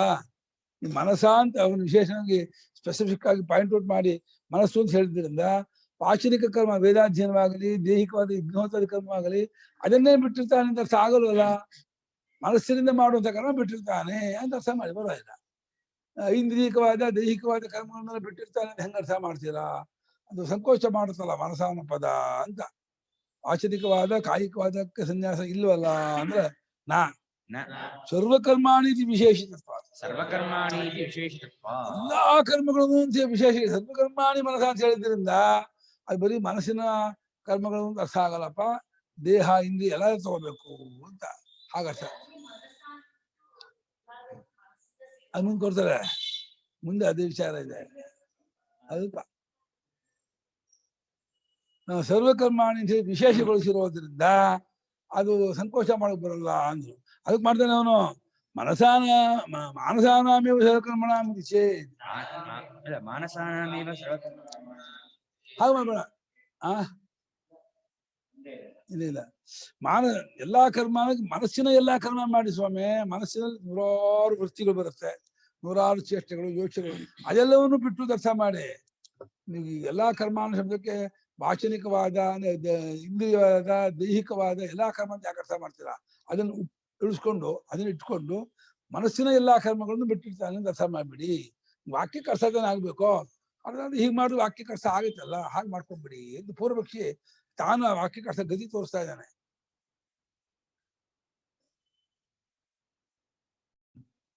ಭಾಷೆಯಿಂದ ಬರುವಂತಹದ್ದು ಇದು, ಸಂಸ್ಕೃತ ಭಾಷೆಯಿಂದ ಬರುವಂತದ್ದು ಸಂಶಯ. ಅದಕ್ಕೆ ಉತ್ತರ ಕೊಡ್ತಾ ಇದ್ದಾನೆ. ಮನಸ್ಸಿನಿಂದಲೇ ಮಾಡುವ ಎಲ್ಲಾ ಕರ್ಮಗಳು ಮಾಡ್ಕೋಬಹುದಲ್ಲ ಅನ್ನ ಇವಾಗ ನಿಮ್ ಉತ್ತರ. ಮನೋವ್ಯಾಪಾರ ಪೂರ್ವಕತ್ವಾತ್ ವಾಕ್ಕಾಯ ವ್ಯಾಪಾರಾಣ. ಪೂರ್ವಕತ್ವಾತ್ ವಾಕ್ಕಾಯ ವ್ಯಾಪಾರಾಣ. ಮನೋವ್ಯಾಪಾರ ಭಾವೇ ಭಾವಾನುಪಪತ್ತೇ. ವ್ಯಾಪಾರ ಭಾವೇ ಭಾವಾನುಪಪತ್ತೇ. ಅಷ್ಟೇ. ಎಲ್ಲಾ ವಾಕ್ಕಾಯ ವ್ಯಾಪಾರವು ಮನೋವ್ಯಾಪಾರ ಮುಂದ್ ಮಾಡ್ಕೊಂಡೆ ನಡೆಯೋದು. ಮಾತಾಡೋದಕ್ಕೂ ನೋಡೋದಕ್ಕೂ ಕೇಳೋದಕ್ಕೂ ಮನಸ್ಸು ಬರ್ಬೇಕು. ಎಲ್ಲೋ ಮನಸ್ಸಿದ್ದೆ ನೋಡೋಕ್ಕಾಗಲ್ಲ, ಎಲ್ಲೋ ಮನಸ್ಸಿದ್ದೆ ಕೇಳೋಕ್ಕಾಗಲ್ಲ. ಉನ್ನತ ಮನಾಭವಂ ನಾದರ್ಶಂ ಉನ್ನತ ಮನಾಭವಂ ನಾ ಶೋಷಂ ಅಂತಾನೆ. ಮನಸ್ಸು ಸೇರ್ಕೊಂಡ್ರೆ ನೋಡೋದು ಕೇಳೋದು ಮಾತಾಡೋದು ಮುಗಿಸೋದು ನಡೆಯೋದು ಎಲ್ಲ ವ್ಯಾಪಾರಕ್ಕೂ ಮನಸ್ಸು ಬೇಕು ಆರಂಭ. ಹಾಗಾಗಿ ವಾಕ್ಕಾಯ ವ್ಯಾಪಾರವೆಲ್ಲಕ್ಕೂ ಮನೋವ್ಯಾಪಾರ ಮುಂದೆ ಮಾಡ್ಕೊಂಡೇ ಆಗುವುದಾದ್ರಿಂದ ಮನೋವ್ಯಾಪಾರವೇ ಇಲ್ಲ ಅಂದ್ರೆ ಇರುವಿಕೆಯೇ ಇಲ್ಲ. ಭಾವನ ಇರುವಿಕೆ, ವಾಕ್ಕಾಯ ವ್ಯಾಪಾರವೇ ಇರುವಿಕೆಯೇ ಇರುವುದಿಲ್ಲ ಅಂದ್ರು ಸ್ವಾಮಿ. ಶಾಸ್ತ್ರೀಯಾಣಾಂ ವಾಕ್ಕಾಯ ವ್ಯಾಪಾರಾಣಾಂ ಕಾರಣಾನಿ ಮಾನಸಾನಿ ಕರ್ಮಾಣಿ ವರ್ಜಯಿತ್ವಾ. ಶಾಸ್ತ್ರೀಯಾಣಾಂ ವಾಕ್ಕಾಯ ಕರ್ಮಣಾಂ ಕಾರಣಾನಿ ಮಾನಸಾನಿ ಕರ್ಮಾಣಿ ವರ್ಜಯಿತ್ವಾ. ಅನ್ಯಾನಿ ಸರ್ವಕರ್ಮಾಣಿ ಮನಸಾ ಸನ್ಯಸ್ಯಾಸ್ತೆ ಇತಿ ಚೇತ್. ಅನ್ಯಾನಿ ಸರ್ವಕರ್ಮಾಣಿ ಮನಸಾ ಸನ್ಯಸ್ಯ ಆಸ್ತೆ ಇತಿ ಚೇತ್. ಹೀಗೆ ಅರ್ಥ ಮಾಡ್ಬಿಡಿ. ಇಲ್ಲಿ ಶಾಸ್ತ್ರೀಯವಾಗಿರುವ ದೇಹ ವ್ಯಾಪಾರ, ಇಂದ್ರಿಯ ವ್ಯಾಪಾರ, ಮನೋವ್ಯಾಪಾರ ಅದನ್ನ ಇಟ್ಕೊಂಡು ಅದನ್ನ ಉಳಿಸ್ಕೊಂಡು ಬಾಕಿ ಲೌಕಿಕವಾದ ಇಂದ್ರಿಯ ವ್ಯಾಪಾರ, ದೇಹ ವ್ಯಾಪಾರ, ಮನೋವ್ಯಾಪಾರ ಎಲ್ಲ ಬಿಟ್ಟು ಇರ್ತಾನೆ ಅಂತ ಅರ್ಥ ಮಾಡ್ಬಿಡಿ. ವರ್ಜಯಿತ್ವ ಅಂದ್ರೆ ಅದು ಉಳಿಸ್ಕೊಂಡು ಅದನ್ನ ಬಿಟ್ಟು ಅಂತ. ಶಾಸ್ತ್ರೀಯವಾಗಿರ್ತಕ್ಕಂತಹ ಶಾಸ್ತ್ರದಲ್ಲಿ ಹೇಳಿದ್ದಾಗಿರುವ ವಾಗ್ವ್ಯಾಪಾರ ಯಾವುದೋ ಸ್ವಾಧ್ಯಾಯ, ಕಾಯ ವ್ಯಾಪಾರ ಯಾವುದೋ ಭಗವಂತ. ಆ ವ್ಯಾಪಾರಗಳು ಮನೋವ್ಯಾಪಾರ ಅದಕ್ಕೆ ಕಾರಣವಾಗಿರುವಂತಹ ಮನಸ್ಸಿನ ಅಂದ್ರೆ ಉಪಾಸನೆ, ಅವುಗಳನ್ನೆಲ್ಲ ಇಟ್ಕೊಂಡು ಅಂತ. ವರ್ಜಯಿತ್ವ ಅಂದ್ರೆ ಅದನ್ನ ಬಿಟ್ಟು ಅಂದ್ರೆ ಅದನ್ನ ಉಳಿಸ್ಕೊಂಡು ಅಂತ. ಆ ಕರ್ಮಗಳನ್ನೆಲ್ಲ ಉಳಿಸ್ಕೊಂಡು ಆ ಕರ್ಮವನ್ನು ಸನ್ಯಾಸ ಮಾಡಿದ್ರೆ ಬಾಕಿ ಲೌಕಿಕವಾಗಿರುವ ರಾಜಕೀಯ ಮಾತಾಡೋದು, ಬೇರೆ ಅವ್ರ ಮನೆ ಮಾತಾಡೋದು, ಕಾಡು ಹರಟೆ ಮಾಡೋದು, ಅಥವಾ ಏನೋ ತೋಟದ ಕೆಲಸ ಮಾಡ್ತೀನಿ ಆಫೀಸ್ ಕೆಲಸ ಮಾಡ್ತೀನಿ ಅದಾಗ್ಲಿ, ಬೇರೆ ಮನಸ್ಸು ಅದೆಲ್ಲ ಸನ್ಯಾಸ ಮಾಡಿರ್ತಾನೆ ಅಂತ ಅರ್ಥ ಮಾಡಿ. ಜ್ಞಾನಿಯಾದವನು ಶಾಸ್ತ್ರೀಯವಾದ ವಾಕ್ ವ್ಯಾಪಾರ, ಇಂದ್ರಿಯ ವ್ಯಾಪಾರ, ದೇಹ ವ್ಯಾಪಾರ, ವಾಕು ದೇಹ ಮನಸ್ಸು ಆ ವ್ಯಾಪಾರ ಮಾಡ್ತಾ ಇರ್ತಾನೆ ಹೊರತು ಲೌಕಿಕದ್ದು ಯಾವ್ದು ಮಾಡ್ತಿರಲ್ಲ ಅಂತ ಹೀಗೆ ಅರ್ಥ ಮಾಡಬಹುದಲ್ಲ ಅದಕ್ಕೆ ಅಂತ ಪೂರ್ವಪಕ್ಷಿ ಅದನ್ನ ವಾಕ್ಯಕ್ಕೆ ತನ್ನ ಶಾಸ್ತ್ರೀಯ ಮುಗಿಸ್ಕೊಂಡು ವರ್ಜಯಿತ್ವ ಅಂದ್ರೆ ಅದನ್ನ ಬಿಟ್ಟು ಅಂದ್ರೆ ಅದನ್ನ ಉಳಿಸ್ಕೊಂಡು ಅಂತ ಅರ್ಥ. ಶಾಸ್ತ್ರ ಸಂಬದ್ಧವಾಗಿರುವ ವಾಕ್ಕಾಯ ವ್ಯಾಪಾರವು ವಾಕ್ಕಾಯ ವ್ಯಾಪಾರಗಳೇನುಂಟು ಅದಕ್ಕೆ ಕಾರಣವಾಗಿ ಮಾನಸಿಕವಾದ ಕರ್ಮಗಳೇನುಂಟು ಅದನ್ನು ಬಿಟ್ಟು ಬಾಕಿ ಎಲ್ಲಾ ಕರ್ಮಗಳನ್ನು ಮನಸ್ಸಿನ ಸನ್ಯಾಸ ಮಾಡಿರ್ತಾನೆ ಅಂತ ಹೀಗೆ ಅರ್ಥ ಮಾಡಬಹುದಲ್ಲ ಅಂದ. ನಾ ನೈವ ಕುರ್ವನ್ನ ಕಾರ್ಯ ವಿಶೇಷ ವಚನ. ನೈವ ಕುರ್ವನ್ ನಕಾರಯತಿ ವಿಶೇಷಣ. ಏನನ್ನೂ ಮಾಡದೆ ಮಾಡಿಸದೆ ಇರ್ತಾನೆ ಅಂತ ಹೇಳಿದ್ರಿಂದ ಏನನ್ನೂ ಆ ಪದದಲ್ಲಿ ಬರೀ ಲೌಕಿಕ ಅಂತ ಹಂಗ ಸಂಕೋಚ ಮಾಡಕ್ ಬರಲ್ಲ. ಲೌಕಿಕ ವೈದಿಕ ಯಾವ ಕರ್ಮವನ್ನು ಮಾಡಲ್ಲ ಮಾಡಿಸ್ತಾನೂ ಇರಲ್ಲ ಅಂತ ಅರ್ಥ ಮಾಡ್ಬೇಕೆ ಹೊರತು ಯಾವತ್ತು ವ್ಯಾಪಕವಾದ ಶಬ್ದಾರ್ಥಕ್ಕೆ ಸಂಕೋಚಾರ್ಥ ಮಾಡೋದು ತಪ್ಪು. ವ್ಯಾಪಕವಾದ ಅರ್ಥಕ್ಕೆ ವ್ಯಾಪಕ ನೀನು ಸಂಕೋಚಕ್ಕೆ ಕಾರಣ ಇದ್ರೆ ಹೊಂದಲ್ಲ ವ್ಯಾಪಕಾರ್ಥ ನಾವು ಸಂಕೋಚ ಮಾಡ್ಬೇಕಾಗತ್ತೆ. ಸಂಕೋಚಕ್ಕೆ ಕಾರಣವಿಲ್ಲ ಅಂದ್ರೆ ಇಟ್ಕೊಂಡ್ಬಿಡ್ಬೋದು ಮೂರ್ತಿ ಅರ್ಥ. ಏನನ್ನೂ ಮಾಡದೇನೇನು ಏನನ್ನೂ ಮಾಡದೇ ಅರ್ಥ. ಶಾಸ್ತ್ರೀಯ ಕರ್ಮವನ್ನು ಮಾಡಲ್ಲ ಲೌಕಿಕ ಕರ್ಮವನ್ನು ಮಾಡಲ್ಲ. ದೇಹ ವ್ಯಾಪಾರ ಇಂದ್ರಿಯ ವ್ಯಾಪಾರ ಮನೋ ಯಾವುದನ್ನು ಮಾಡಲ್ಲ ಅಂತ ಅದಕ್ಕೆ ಅರ್ಥ ಮಾಡ್ಬೇಕು. ಓದು ಸರ್ವಕರ್ಮ ಸನ್ಯಾಸಃ ಅಯಂ ಭಗವತಾ ಉಕ್ತಃ ಸರ್ವಕರ್ಮ ಸನ್ಯಾಸಃ ಅಯಂ ಭಗವತಾ ಉಕ್ತಃ ಮನುಷ್ಯತಃ ಹರಿಷ್ಯತಃ ನ ಜೀವತಃ ಇದು ಚೇತ್. ಜೀವತಃ. ನೀವ್ ಹೀಗೆ ಅರ್ಥ ಮಾಡಿದ್ರೆ ಏನನ್ನೂ ಮಾಡದೆ ಅಂದ್ರೆ ಅದು ಬದುಕಿರೋರ್ಗಾಗಲ್ಲ, ಸತ್ತವ್ರಿಗೆ ಸರಿ. ಅದು ಬದುಕಿರುವಾಗ ಹೆಂಗ್ ಉಸಾಟ ಆಡೋದು ಹೆಂಗ್ ಇರಕ್ಕಾಗುತ್ತೆ, ನೋಡದೆ ಹೆಂಗ್ ಇರಕ್ಕಾಗುತ್ತೆ, ಹೋಗದೆ ಬಂದಿರಕ್ಕಾಗುತ್ತೆ. ಏನು ಮಾಡಿದ್ರೆ ಅದು ಕೊರಡ, ಏನು ಮಾಡದೆ ಇರಲಿಕ್ಕೆ ಅದು ಬದುಕೊಂಡವನಿಗೆ ಅದು ಆಗೋದೇ ಇಲ್ಲ. ಸರ್ವಕರ್ಮನ್ಯಾಸ ಬದುಕಿರೋರಿಗೆ ಆಗೋದೇ ಇಲ್ಲ. ಸತ್ತವನಿಗೆ ಇದು ಆಗುದು. ಸತ್ತವನು ಅಲ್ಲಿ ಏನು ಕ್ರಿಯೆ ಮಾಡಲ್ಲ, ಏನು ಮಾಡಲ್ಲ, ಅದು ಹೊಂದತ್ತೆ. ಇದು ಏನು ನೀವು ಕೊರೋನಾ ಇದಕ್ಕೆ ಹೋದದ್ದು ಏನು ಮಾಡಲ್ಲ, ಮಾಡಿಸೋದು ಆಗ್ಬೋದು. ಜೀವ ಅಂತಿದ್ದು ಮನಸ್ಸು ಅಂತಿದ್ದು ದೇಹನ ಬಿಟ್ರೆ ಏನೂ ಮಾಡಿದ ಅದೇನು ಹಂಗಿರಕ್ ಆಗೋದಿಲ್ಲ. ನೀವೇ ಹೇಳಿದ್ರೆ ನಹಿ ಕಶ್ಚಿತ್ ಕ್ಷಣಮಪಿ ಅಂತ. ಅದು ಈ ಭಗವಂತ ಹೇಳ್ತಾ ಇರೋ ಸರ್ವಕರ್ಮ ಸನ್ಯಾಸ ಸತ್ತವನಿಗೆ ಹೊಂದತ್ತೆ ಹೊರತು ಬದುಕೊಂಡವನಿಗೆ ಹೊಂದೋದಿಲ್ಲ ಅಂತಂದ್ರೆ ಏನಂತೀರಾ? ಈ ರೀತಿ ಒಂದು ಆಕ್ಷೇಪಣೆ ಇದೆ ಅಂತ ಅಂದ. ಅದು ಸರಿಯಲ್ಲ ಅಂತಾರೆ. ನವದ್ವಾರೇ ಪುರೇ ದೇಹೇ ಆಸ್ತೆ ಇತಿ ವಿಶೇಷಣ. ನವದ್ವಾರೇ ಪುರೇ ದೇಹೇ ಆಸ್ತೆ ಇತಿ ವಿಶೇಷಣ ಅನುಭವತ್ತೆ. ಆ ವಿಶೇಷ ಒಂದಲ್ಲ, ಎಲ್ಲಾ ಕರ್ಮವನ್ನು ಬಿಟ್ಟು 9 ದ್ವಾರವಿರುವ ದೇಹದಲ್ಲಿ ಇರ್ತಾನೆ, ಸತ್ತಿಲ್ಲ ಅವನು. ಭಾಷಿಕಾರ ಸ್ವಾರಸ್ಯತ್ವ ಸ್ವಲ್ಪ ದೃಷ್ಟಿ ಹಾಕೊಂಡ್ರು. ಯಾವ ಸ್ವಾರಸ್ಯತ್ವಸಕ್ಕೆ? ಸತ್ತವನಿಗಲ್ಲ, ಬದುಕಿರೋನಿಗೆ ಹೇಳಿದ್ದು ಅಂತ ತೋರಿಸ್ಬೇಕು. 9 ದ್ವಾರವಿರುವಂತಹ ಪಟ್ಟಣ ಒಂದು ಶರೀರದಲ್ಲಿ ಅವನು ಇರ್ತಾನೆ, ಏನೂ ಮಾಡದೆ ನೀವು ಮಾಡಿಸದೆ ನೀವು ಇರ್ತಾನೆ. ಅಲ್ಲೇ ಇದ್ಕೊಂಡು ಮಾಡ್ತಾನೂ ಇಲ್ಲ ಮಾಡಿಸ್ತಾನೂ ಇಲ್ಲ, ಸತ್ತಿಲ್ಲ, ಇರ್ತಾನೆ. ಆಗುತ್ತೆ. ಭಗವಂತ ಅಷ್ಟು ಸ್ಪಷ್ಟವಾಗಿ ದೇಹದಲ್ಲೇ ಇದು ನಿಷ್ಕ್ರಿಯಾತ್ಮ ಸ್ವರೂಪ ದರ್ಶನ ನಿಷ್ಠ, ನಿಷ್ಕ್ರಿಯಾತ್ಮ ದರ್ಶನ ಸಂಪನ್ನ, ಏನು ಕ್ರಿಯೆಯನ್ನು ಮಾಡಿರೋದಕ್ಕ ಆತ್ಮಸ್ವರೂಪದಲ್ಲಿ ನೆಲೆ ನಿಂತವನಾಗಿ ಇರ್ತಾನೆ. ಆಗತ್ತೆ. ರಮಣ ಮಹರ್ಷಿ ಇದ್ದಲ್ಲ, ಏನು ಅದು ಹಂಗೆ ಇರ್ಬೇಕು ಇಲ್ಲ. ಸ್ವಾಮಿ ಹಾಗೆ ಇಂಥದ್ದು ಕರ್ಮ ಮಾಡ್ತಾ ಇಲ್ಲ. ಜ್ಞಾನಿ ಆಗ್ಬಿಟ್ಟು ಏನ್ ಮಾಡುದು, ಅಜ್ಞಾನಿ ಕರ್ಮ ಮಾಡೋಕೆ ಆಕ್ಷೇಪಣೆ ಮಾಡಿ ಬರಲ್ಲ, ಜ್ಞಾನಿಯಿಂದ ಆಕ್ಷೇಪಣೆ ಮಾಡಿ ಬರಲ್ಲ. ಅಗ್ನಿ ಏನ ಮಾಡುದು ಯಾರೇ ನೀನೇ ಕೇಳ್ತಾನೆ. ಈ ಜ್ಞಾನಿ ಮಾಡೋಕ್ ಒಟ್ಟ ಸ್ವರೂಪವೇ ಹೊರತು ಅಕರ್ತೃತ್ವ ಅನ್ನೋದು ಒಂದು ಆಗೋದಲ್ಲ, ಮಾಡೋದಲ್ಲ. ಅದೊಂದು ಕ್ರಿಯೆ ಅಲ್ಲ, ಅಕರ್ತೃತ್ವ ಕ್ರಿಯೆ ಅಲ್ಲ. ನಹಿ ಸರ್ವಕರ್ಮ ಸನ್ಯಾಸೇನ ಮೃತಸ್ಯ ತದ್ದೇಹೇ ಆಸನಂ ಸಂಭವತಿ. ತದ್ದೇಹೇ ಆಸನಂ ಸಂಭವತಿ. ಅವನ ವಾಕ್ಯ ಕಷ್ಟ ಇದೆ. ಎಲ್ಲಾ ಕರ್ಮವನ್ನು ಕೈ ಬಿಡುವುದ ಮೂಲಕ ಸತ್ತು ಬಿಟ್ಟು ಆ ದೇಹದಲ್ಲಿ ಇರೋಕ್ಕಾಗಲ್ಲಪ್ಪ. ಎಲ್ಲಾ ಕರ್ಮವನ್ನು ಬಿಟ್ಟು ಸತ್ತವನಾಗಿ ದೇಹದಲ್ಲಿ ಇರ್ತಾನೆ, ಹೆಂಗ್ ಹೊಂದತ್ತೆ? ಹೊಂದೋದೇ ಇಲ್ಲ. ಅಕುರ್ವತೋ ಅಕಾರಯತಶ್ಚ ದೇಹೇ ಸನ್ಯಸ್ಯ ಇತಿ. ಅಕುರ್ವತೋ ಅಕಾರಯತಶ್ಚ ದೇಹೇ ಸನ್ಯಸ್ಯ ಇತಿ ಸಂಬಂಧಃ. ದೇಹೇ ಆಸ್ತೆ ಇತಿ ಚೇತ್. ದೇಹೇ ಆಸ್ತೆ ಇತಿ ಚೇತ್. ಮಾಡದೆಯೂ ಮಾಡಿಸದೆಯೂ ಅದೆಲ್ಲ ಮಾಡೋದು ಮಾಡಿಸಿರೋದು ದೇಹಕ್ಕೆ ಇಷ್ಟು ಬಿಟ್ಟು ಇರ್ತಾನೆ ಅಂತ ಅರ್ಥ ಹೊರತು ಅವ್ನು ದೇಹದಲ್ಲಿ ಇರ್ತಾನೆ ಅಂತ ಅರ್ಥ ಅಲ್ಲ ಅದಕ್ಕೆ ಅಂತಾರೆ. ಮಾಡೋದು ಮಾಡದೇ ಇರೋದು ಯಾವ್ದಿದ್ದೋ ದೇಹದ್ದು, ಅದೆರಡು ದೇಹದಲ್ಲಿ ಇಟ್ಟು ಅವನು ಇರ್ತಾನೆ ಅಂತ ಅಷ್ಟೇ ಹೊರತು ದೇಹದಲ್ಲಿ ಇರ್ತಾನೆ ಅಂತ ಯಾಕೆ ಅರ್ಥ ಮಾಡ್ತಾರೆ ನೀವು ಅದಕ್ಕೆ? ನವದ್ವಾರೇ ಪುರೇ ದೇಹೇ ಆಸ್ತಿ ಏನಕ್ಕೆ ಅವನು ಏನ್ ಅರ್ಥ ಮಾಡ್ತಾನೆ? ಮಾಡೋದು ಮಾಡಿಸದೇ ಇರೋದು ಅಕುರ್ವ ಮಾಡದೆಯೂ ಮಾಡಿಸಿದೆಯೂ ಅದೆಲ್ಲ ಮಾಡೋದು ಮಾಡಿಸಿದ ಎರಡನ್ನು ದೇಹದಲ್ಲಿ ಇಟ್ಟುಬಿಡ್ತಾನೆ. ಮಾಡೋದು ಅಂತ ಏನಿದೆ ಅದು ದೇಹಕ್ಕೆ, ಮಾಡಿಸೋದು ಅಂತ ಏನಿದೆ ಅದು ದೇಹಕ್ಕೆ. ಅಲ್ಲಿ ಇಟ್ಬಿಟ್ಟು ತಾನು ಅಲ್ಲಿರ್ತಾನೆ ಅಂತ ಅಷ್ಟೇ ಹೊರತು ತಾನು ಮಾಡದೇ ಇರ್ತಾನೆ ಅಂತ ಹಾಗರ್ಥ ಯಾಕೆ ಮಾಡ್ತೀರಾ ಅಂತ. ಅಕುರ್ವತೋ ಅಕಾರಯತಶ್ಚ ಮಾಡದೆಯೂ ಮಾಡಿಸದೆಯೂ ಅವನು ಅದೆಲ್ಲವನ್ನು ದೇಹ ಸನ್ಯಾಸ ಇಲ್ಲಿ ಇಟ್ಟು ದರ್ಶ. ಇಲ್ಲಿ ಸನ್ಯಾಸ ಬಿಟ್ಟು ದರ್ಶ ಅಲ್ಲ, ಇಟ್ಟು ದರ್ಶ.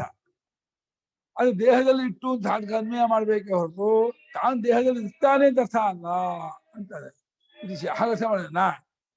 ಸರ್ವತ್ರ ಆತ್ಮನಃ ಅವಿಕ್ರಿಯತ್ವಾವಧಾರಣ. ಎಲ್ಲ ಇಲ್ಲ ಆತ್ಮ ಅವಿಕ್ರಿಯ ಅಂತ ಮತ್ತೋಕೋಶವಾಗಿ ಇದನ್ನ ಹೇಳ್ತಾ ಹೇಳ್ತು ದೇಹದಲ್ಲಿಟ್ಟು ತಾನು ಮಾಡಿದ್ರೆ ಯಾಕೆ ಹೇಳ್ಬೇಕು? ಅದೆರಡನ್ನು ಮಾಡೋದು ಮಾಡದೇ ಇರೋದು ಅನ್ನೋ ವ್ಯಾಪಾರ ದೇಹದಲ್ಲಿಟ್ಟು ತಾನಿರ್ತಾನೆ ಅಂತ ಹೇಳೋದ್ರಿಂದ ಏನು ವಿಶೇಷ? ಅದು ಯಾಕೆ ಹೇಳ್ಬೇಕು? ಅದನ್ನ ಹೇಳ್ತಾರೆ. ಅದನ್ನ ಹೇಳೋದ್ರಿಂದ ಏನು? ಆತ್ಮನು ಅವಿಕ್ರಿಯ ಅಂತ ಅವಧಾರಣೆ ಮಾಡೋಕೋಸ ಬಂದ ವಾಕ್ಯ ಹೊರತು ಮಾಡೋದು ಮಾಡದೇ ಇರೋ ವ್ಯಾಪಾರ ಯಾವ್ದಲ್ಲಿರ್ತಾನೆ ಹೇಳ ಬಂದ ವಾಕ್ಯ ಅಲ್ಲೇ ಅಲ್ಲ. ಮಾಡೋದು ಮಾಡಿಸೋದು ಅಂತ ಇದೆಯಲ್ಲಪ್ಪ, ಇದು ದೇಹದ್ದು ಆತ್ಮಂದು ಅದನ್ನ ಹೇಳ ಬಂದಿಲ್ಲ. ಅದನ್ನ ದೇಹದಲ್ಲಿ ಇಟ್ಬಿಟ್ಟು ಮಾಡೋದು ಮಾಡಿದ್ರು ತಾನಿರ್ತಾನೆ ದೇಹದಲ್ಲಿ. ಅದ ಅವಿಕ್ರಿಯನು ಆತ್ಮನು ಅಂತ ಹೇಳ್ಬೇಕು ಅಂತ ಹೇಳ ಬಂದ ವಾಕ್ಯದಲ್ಲಿ ಅದು ಮಾಡೋದು ಎಲ್ಲಿಟ್ಟು ಇರ್ತಾನೆ ಅಂತ ಹೇಳಿ ಬಂದ ವಾಕ್ಯ ಅಲ್ಲೇ ಅಲ್ಲ. ಯಾಕೆ ಹಾಗೆ ಅರ್ಥ ಮಾಡ್ತೀಯಾ ಅಂತ ಇದ್ದಾರೆ. ಅಷ್ಟೇ ಅಲ್ಲ, ಆಸನ ಕ್ರಿಯಾಯಾಶ್ಚ ಅಧಿಕರಣಾಪೇಕ್ಷತ್ವಾದ್ ಅನಪೇಕ್ಷತ್ವಾಚ ಸನ್ಯಾಸಸ್ಯ.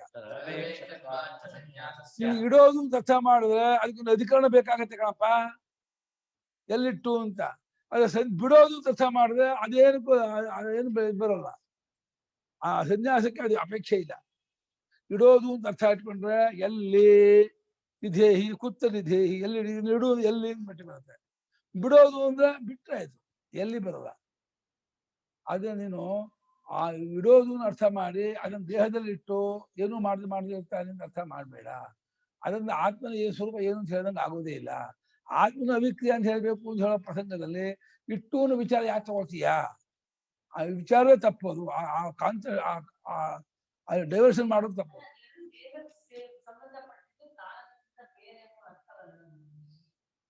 ಅಲ್ಲ, ಅವನಿಗೆ ಅವಿಕ್ರಿಯತೆ ಹೇಳ್ಬೇಕು. ಅವನೇ ಇವಾಗ ನಾನು ಮಾಡಿಸೋನು ಅಂದ್ಕೊಂಡ್ಬಿಟ್ಟಿದ್ದಾನೆ. ಇವಾಗ ಅಜ್ಞಾನಾವಸ್ಥೆಯಲ್ಲಿ ಆತ್ಮ ನಾನು ಮಾಡುವವನು ಅಂತ ಅಂದ್ಕೊಂಡಿದ್ದಾನೆ. ಅದನ್ನ ಬಿಟ್ಟು ಒಂದು ಅರ್ಥ ಆಗ್ಬೇಕೆ ಹೊರಟು ಮಾಡಿಸೋದು ಅಂತ ಇದೆಯಲ್ಲ, ಇದು ದೇಹದಲ್ಲಿ ಅದನ್ನ ದೇಹದಲ್ಲೇ ಇಟ್ಬಿಟ್ಟು ತಾನು ಅಲ್ಲಿರ್ತಾನೆ ಅಂತ ಅರ್ಥ ಮಾಡು, ತಾನು ಮಾಡದೇ ಇರ್ತಾನೆ ಅಂತ ಯಾಕೆ ಅರ್ಥ ಮಾಡ್ತೀಯಾ ಅಂತ ಅವನು ಅರ್ಥ ಮಾಡಿದಾನೆ.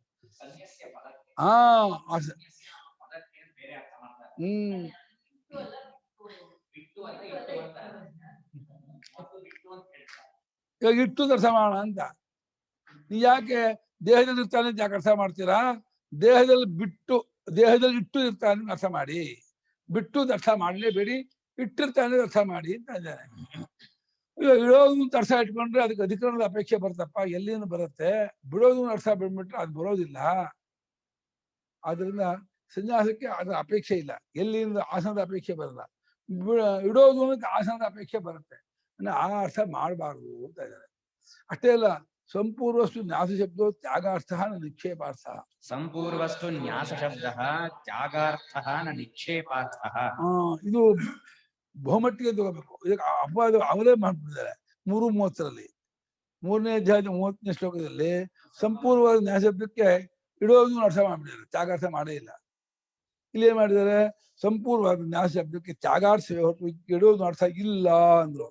214 ಭಾಷ್ಯ ಭಾಗದಲ್ಲಿ ಅದು ಪೇಜು 214 ಪೇಜು 3:30 ಭಾಷ್ಯ 3:30 ಹಂಗೆ ಬರೋದು. 3:30 ಶ್ಲೋಕಕ್ಕೆ 3:30 ಭಾಷೆ ಆಗಲ್ಲ. ಅಲ್ಲಿ ಭಾಷೆಯಲ್ಲಿ ಬರೆದಿದ್ದಾರೆ 3 ಶ್ಲೋಕದ ಭಾಷ್ಯದಲ್ಲಿ. ಈಗ ನಿಕ್ಷಿಪ್ಯ ಅರ್ಥ ಮಾಡಿದ್ದಾರೆ. ಸನ್ಯಾಸ್ಯಾನ ನಿಕ್ಷಿಪ್ಯ ಅಂತ ಅರ್ಥ ಮಾಡಿದ್ದಾರೆ. ಸಂಪೂರ್ಣವಾದ ನ್ಯಾಯಶಬ್ದಕ್ಕೆ ನಿಕ್ಷೇಪಾರ್ಥ ನೀವೇ ಮಾಡಿದ್ದೀರಾ. ಏನು ಇಲ್ಲಿ ಸಂಪೂರ್ಣವಾದ ನ್ಯಾಯಶಬ್ದವು ತ್ಯಾಗಾರ್ಥದಲ್ಲಿಯೇ ಹೊರತು ನಿಕ್ಷೇಪಾರ್ಥದಲ್ಲಿ ಇಲ್ಲ ಅಂತ ಮಾಡಿಸ್ಬಿಟ್ರ. ನಿಕ್ಷೇಪಾರ್ಥದಲ್ಲಿ ಇಲ್ಲ ಅಂತ ಅಂದ್ಬಿಟ್ಟು ಅಲ್ಲಿ ನಿಕ್ಷಿಪ್ಯ ಅಂತ ಅರ್ಥ ಮಾಡ್ತಾ ಇದ್ದೀರಾ. ಸಿಕ್ಕಾಕೊಂಡ್ಬಿಟ್ರು ಏನಲ್ಲ ಅಲ್ಲಿ. ನೀ ಯಾಕೆ ಯೂಸ್ ಮಾಡಿದೆ? ಸಂಪೂರ್ಣವಾದ ನ್ಯಾಯಶಬ್ದಕ್ಕೆ ಬಿಡೋದೇ ಅರ್ಥವೇ ಹೊರತು ಇಡೋ ಅರ್ಥ ಅಲ್ಲ ಅಂತ ಅಂದ್ಬಿಟ್ಟು ಅಲ್ಲಿಡೋ ಅರ್ಥ ಮಾಡ್ತಾ ಇದೀಯಾ? ಸಂಕೋಚ ಮಾಡ್ಬಿಟ್ಟೆ. ತತ್ವ ವರ್ಜಯಿತ್ವ ಅಂತ ಹೆಸರು ಅಷ್ಟೇ. ಪ್ರಾಯ ಅಂತ ಪ್ರಾಯಣ ಹಂಗ್ ಮಾಡ್ಕೊ. ಪ್ರಾಯಣ ಸಂಪೂರ್ಣ ಶಬ್ದಕ್ಕೆ ನ್ಯಾಸ ಅಂತ.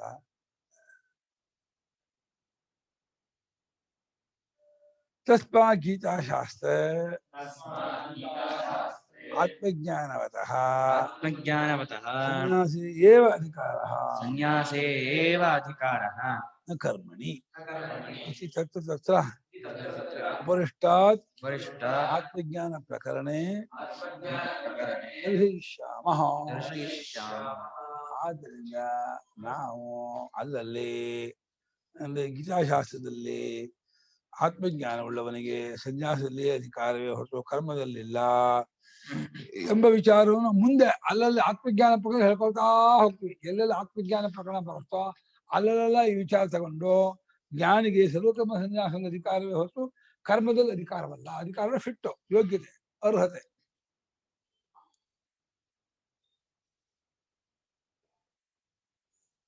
ಹೇಳ್ಕೊಂಡು ಹೋಗ್ತೀನಿ, ತೋರಿಸ್ತಾ ಹೋಗ್ತೀನಿ. ಇದು ಮುಗೀತಲ್ಲ ಇದು. ಪ್ರಕೃತಂತು ವಕ್ಷ್ಯಾಮಃ, प्रकृतन्तु वक्ष्यामः. ಪಾಯಸಂ ಭಕ್ಷ್ಯಾಮಃ. ಪ್ರಕೃತವಾದದ್ದನ್ನ ಹೇಳ್ತೀನಿ. ಪ್ರಕೃತವಾದ ವಿಚಾರ ಪಾಯಸ ವಿಚಾರ. ಅದನ್ನ ಹೇಳ್ದೆ ನಾನು. ನಮ್ಮ ಹಳೆಯ ಅದೇ ಇರ್ತಕ್ಕಂತಹ ಇರೋನು ಅಂತ ಅದೇ ಹೇಳಿದ. ಫಿಟ್ಟು ಯೋಗ್ಯತೆ ಇರೋನೇ ಹೊರತು ಅದಕ್ಕೆ ಅದೊಂದು ಇದಲ್ಲ, ಪ್ರಯತ್ನ ಅಲ್ಲ, ಅದು ಹಕ್ಕಲ್ಲ. ಅದು ಅರ್ಥಪ್ರಾಪ್ತವಾಗಿ ತಾನು ಇರೋದನ್ನೇ ಅಧಿಕಾರ ಅಂತ ಇದ್ದಾರೆ.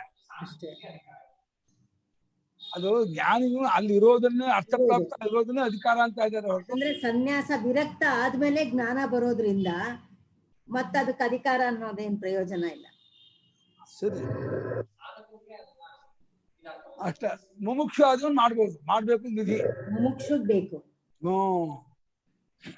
ತತ್ ಆತ್ಮನೋ ಅವಿನಾಶಿತ್ವಂ ಪ್ರತಿ विनाशित्वं ಪ್ರತಿಜ್ಞಾತಂ, ಪ್ರತಿ ಅಲ್ಲ.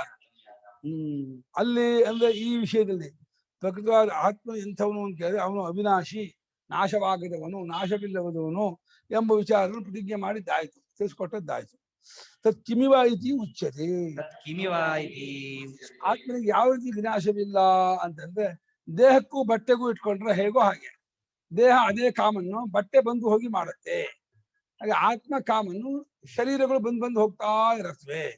ಒಂದೊಂದು ಜನ್ಮಕ್ಕೂ ಬೇರೆ ಬೇರೆ ಶರೀರ ಬರುತ್ತೆ. ಆತ್ಮವಾಗ ಅದೇ ಆಕಾಶ ಗಡಿಗೆ ಇದ್ದಾಗೆ ಆಕಾಶ ಕಾಮನ್ನು ಗಡಿಗೆ ಬಂದು ಹೋಗಿ ಮಾಡ್ತಾ ಇರುತ್ತೆ.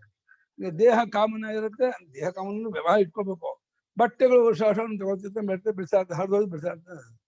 ವಾಸಾಂಸಿ ಜೀರ್ಣಾನಿ ಯಥಾ ವಿಹಾಯ वासांसि जीर्णानि यथा विहाय ನವಾನಿ ಗೃಹ್ಣಾತಿ ನರೋಪರಾಣಿ नवानि गृह्णाति नरोपराणि ತಥಾ ಶರೀರಾಣಿ ವಿಹಾಯ ಜೀರ್ಣಾನಿ शरीराणि विहाय जीर्णानि ಜೀರ್ಣಾನಿ ಅನ್ಯಾನಿ ಸಂಯಾತಿ ನವಾನಿ ದೇಹಿ.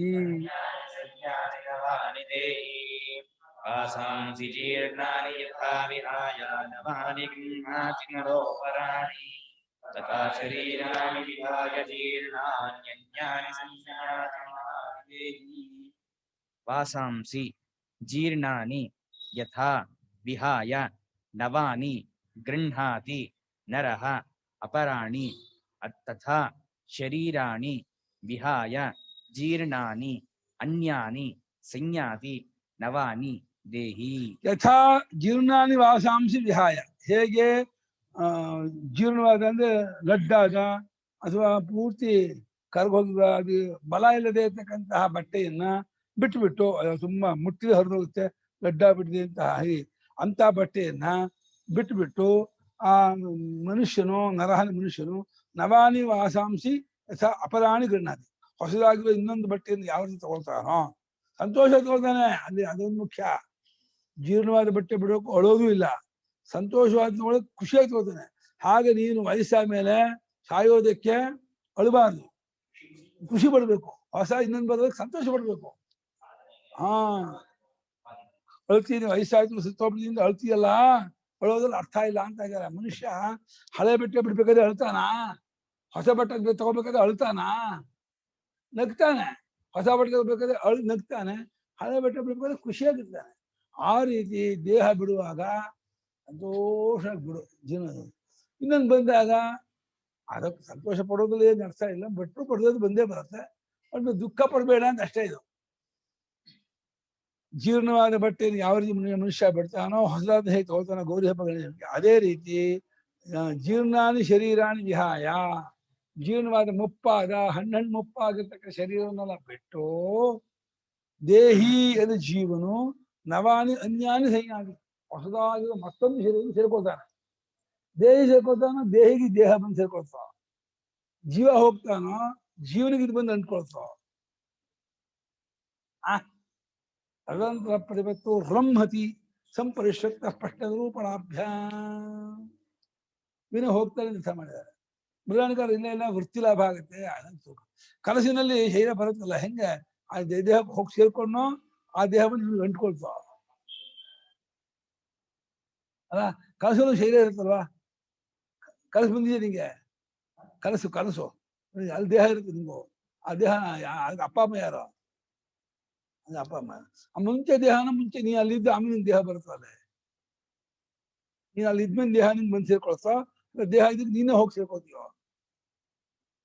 ಗೊತ್ತಾಗಲ್ಲ.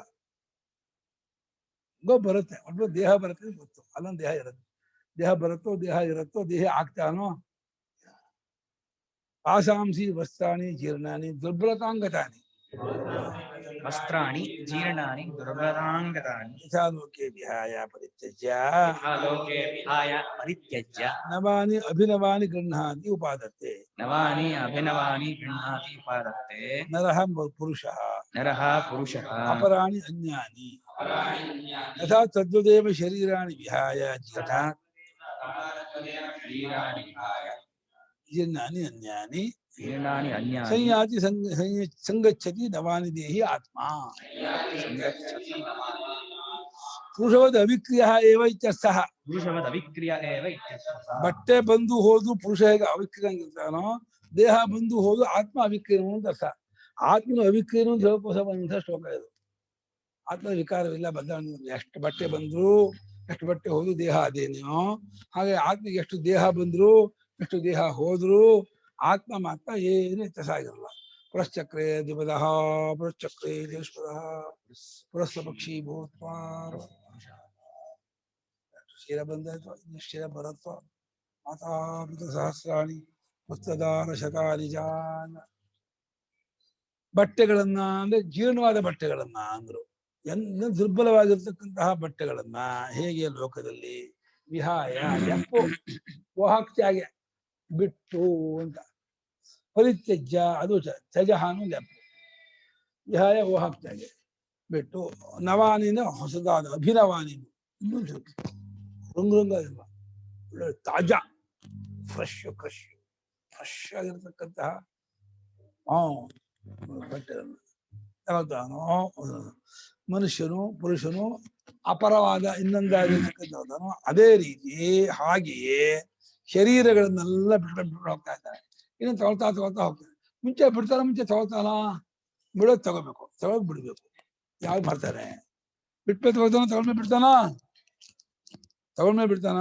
ಎಲ್ಲಪ್ಪ ಬಿಟ್ಮೇಲೆ ತಗೊಳ್ಳೋದು, ಒಟ್ಟಿಗೆ ತಗೊಳ್ತಾರ, ಅದನ್ನ ತಗೊಂಡಿದ್ರು ಬಿಡ್ತಾರ. ಈ ದೇಹ ಬಿಟ್ಮೇಲೆ ನಿಮ್ಮ ಅಜ್ಜಿ ಹೋಗ್ಬೇಕು, ಇನ್ನೊಂದು ಸೇರಿ ಹೋಗ್ಬೇಕು. ನಿಮ್ ದೊಡ್ಡಪ್ಪ ಹೋಗ್ಬೇಕು, ಇನ್ನೊಂದು ಹೋಗ್ಬೇಕು. ದೊಡ್ಡಪ್ಪ ಇದ್ದಾಗ ಹೇಗೆ ಬಂದ್ಬಿಡ್ತದೆ ದೊಡ್ಡಪ್ಪನಿಗೆ. ದೊಡ್ಡಪ್ಪ ಚದೆ ಹೇಳ್ತಿದ್ದ ಅವಾಗಲೂ. ಅವಿಕ್ರಿಯನು ಪುರುಷರಂತೆ ಮನುಷ್ಯನಂತೆ. ಆತ್ಮನು ಅವಿಕ್ರಿಯನೇ ಅವಿಕ್ರಿಯನೇ ಎಂಬುದೇ ಈ ಶ್ಲೋಕದ ತಾತ್ಪರ್ಯ. ಏಕರೂಪನಾಗಿಯೇ ಇದ್ಕೊಂಡು ಅವನು ದೇಹಾದಿಗಳನ್ನು ಪಡ್ಕೊಂಡವನಂತೆ ತೋರ್ತಾನೆ. ಈಗಲೇ ಸ್ಪಷ್ಟವಾಗಿ ನನಗೊಂದು ದೇಹ ನಾವು ಅಂತೀನಿ ಹೊರತು ನಾನೇ ದೇಹ ಅನ್ನಲ್ಲಪ್ಪ ಯಾರು. ನಾನ್ ದೇಹ ಅಂತೀವ ನಾವು. ನಾನು ದೇಹ ಅನ್ನೋ ವಾಕ್ಯವೇ ಹೊಂದಲ್ಲ. ನನಗೊಂದು ದೇಹ ಇರೋದ್ರಲ್ಲಿ ಹೊಂದಿಸ್ಬೋದು. ನನ್ನೊಂದು ಕಣ್ಣು, ನನ್ನೊಂದು ಮನಸ್ಸು, ನಾನು ಕಣ್ಣು, ನಾನು ಮನಸ್ಸು, ನಾನು ದೇಹ ಅಂತ ಯಾವ ವಾಕ್ಯವೇ ಹೊಂದಲ್ಲ. ಕಾಂಬಿನೇಷನ್ ಆಗಲ್ಲ. ಏನು ಮಾಡ್ಕೊಂಡ್ಬಿಟ್ಟಿದ್ದಾನೆ. ಅದು ಏನೋ ಕ್ರಿಯೆಯಿಂದ ಕೂತ್ಕೊಂಡಿದ್ದೀನಿ ಅಂದ್ರೆ ದೇಹ ನಾನು ತಿಳ್ಕೊಂಡ ಅಂತ. ಆ ಕಪ್ಪು ನಾನು ಬೆಳೆದಿದ್ದೀನಿ, ಕೂತ್ಕೊಂಡಿದ್ದೀನಿ, ಹಾಗಿದ್ದೀನಿ ದೇಹ ನಾನು ದೇಹ ಕೂತಿದ್ದೇನೆ ಅಂತ ಯಾರು ಅನ್ನಲ್ಲ. ಹಾಗಂತಾರ, ನಾನು ಕೂತಿದ್ದೇನೆ ಅಂತಾರೆ.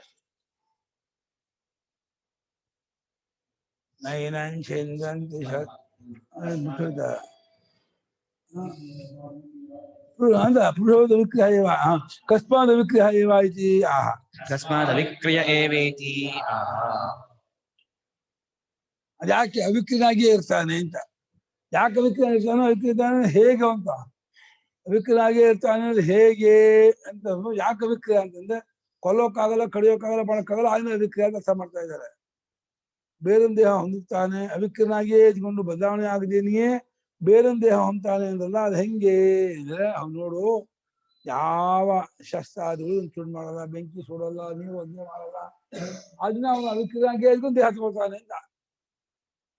ಏನನ್ ಚಿಂದಂತಿ ಶಸ್ತ್ರಾಣಿ ಏನಂ ದಹತಿ ಪಾವಕಃ ನ ಚೈನಂ ಕ್ಲೇದಯಂತ್ಯಾಪಃ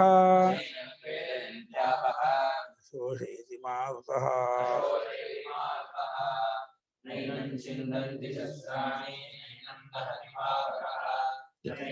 ಕ್ಲೇದಯಂತ್ಯಾಪೋ ನ ಶೋಷಯತಿ ನ ಏನಂ ಛಿಂದಂತಿ ಶಸ್ತ್ರಾಣಿ ನ ಏನಂ ದಹತಿ ಪಾವಕಃ ನ ಚ ಏನಂ ಕ್ಲೇದಯಂತಿ ಆಪಃ ನ ಶೋಷಯತಿ ಮಾರುತಃ.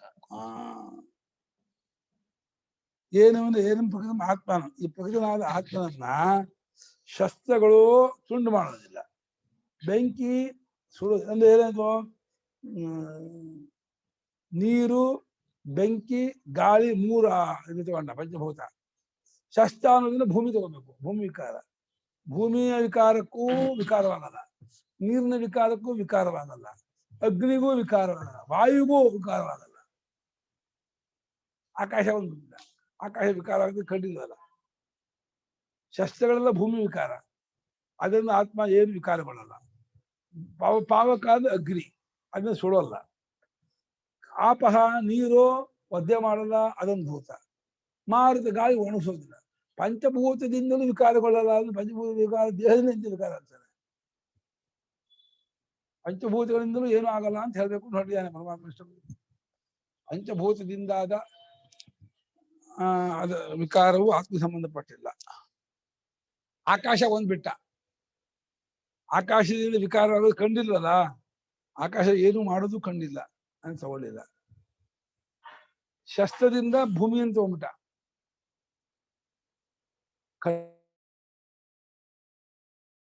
ಖಡ್ಗ ಆಗಲಿ, ಗದೆ ಆಗಲಿ, ಇನ್ನೊಂದಾಗಲಿ, ಮಚ್ಚೆ ಆಗಲಿ, ಕೊಟ್ಲಿ ಆಗಲಿ, ಎಲ್ಲ ಭೂಮಿ. ಪಾವಕ ನೀರು ಗಾಳಿ ಇವುಗಳು ಏನು ಆಗಲಾರ. ಏನಂ ಪ್ರಕೃತಂ ದೇಹಿನ ನ ಚಿಂದಂತಿ ಶಸ್ತ್ರಾಣಿ ನಿರವಯವತ್ವಾತ್ ನ ಅವಯವ ವಿಭಾಗಂ ಕುರ್ವಂತಿ ಶಸ್ತ್ರಾಣಿ ಅಸ್ಯಾದಿ ಕುರ್ವಂತಿ ಶಸ್ತ್ರಾಣಿ ಅಸ್ಯಾದಿ.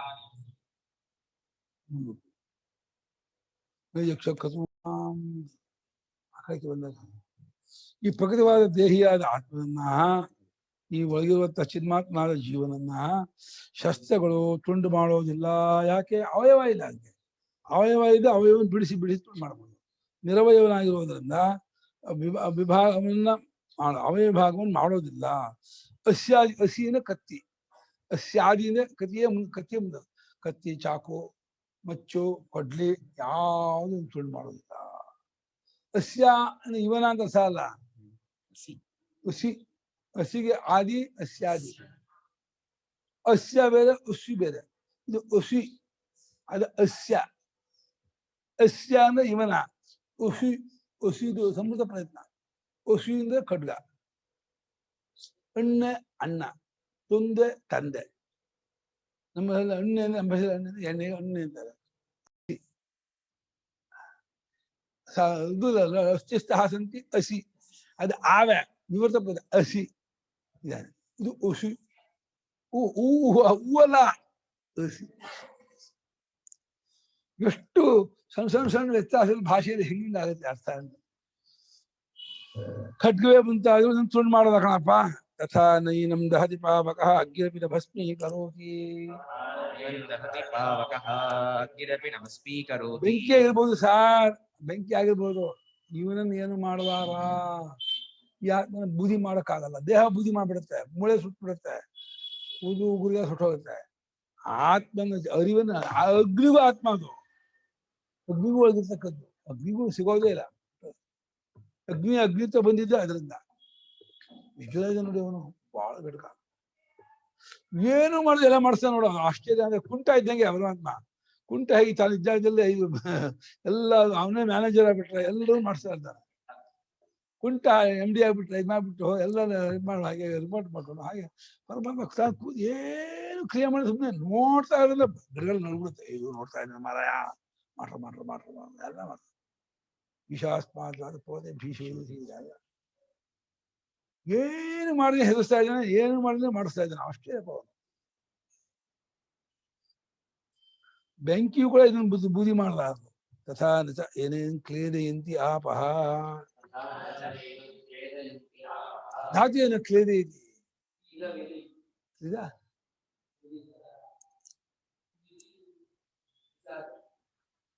ಇದು ಉಂದನೆ.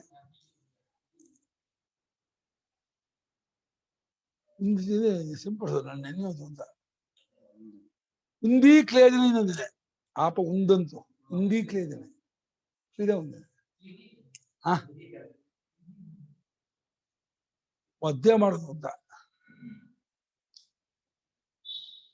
ಒಪ್ಪುಗಳು ಒದ್ದೆ ಮಾಡುವಾಗವು ಅಪಶಬ್ದ ನಿತ್ಯ ಬಹುಶಃ ಎಂತಿ ಹಾಕಿದ್ದಾರೆ. ಅಪಾಂಬಿ ಸಾವಯವಸ್ಯ ವಸ್ತುನಃ ಆದ್ಯ ಭಾವಕರಣೇನ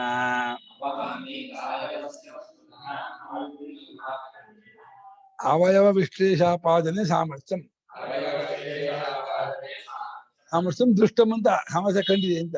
ನೀರಿಗೆ ಸಾವಯವಾದ ವಸ್ತುವನ್ನ ಅದನ್ನ ಒದ್ದೆ ಮಾಡೋ ಮೂಲಕ ಒಂದು ಮಣ್ಣು ಹೊಂಟೆನೋ ಇನ್ನೊಂದು ಹಾಕೋ ನೀರಿಗೆ ಸ್ವಲ್ಪ ಎಲ್ಲ ಒದ್ದೆ ಬರುತ್ತೆ.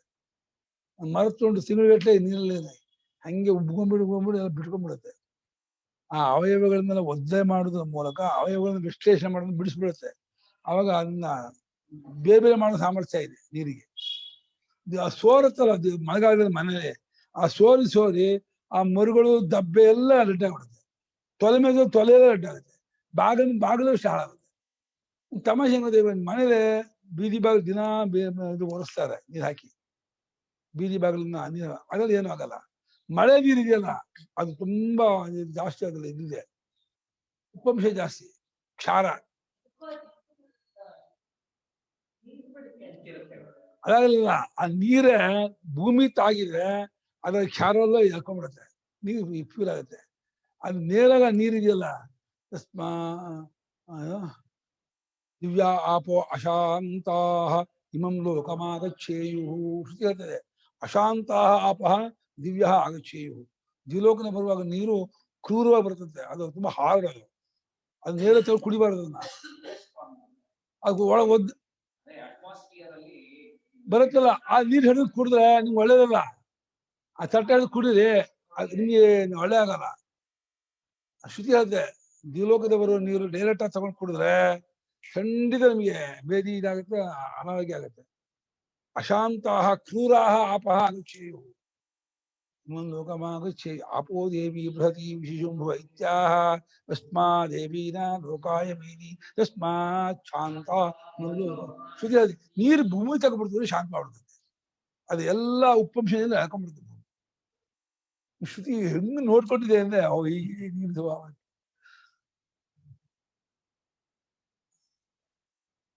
ನಮ್ಗೆ ಅದು ಪ್ಯೂರ್ ನೀರು ಕುಡಿದ್ರೆ ಒಳ್ಳೇದು. ಅಕ್ವಾಗಾರ್ಡ್ ಇದ್ದಂಗೆ ಅಕ್ವಾಗಾರ್ಡ್ ಕಾಣುತ್ತೆ.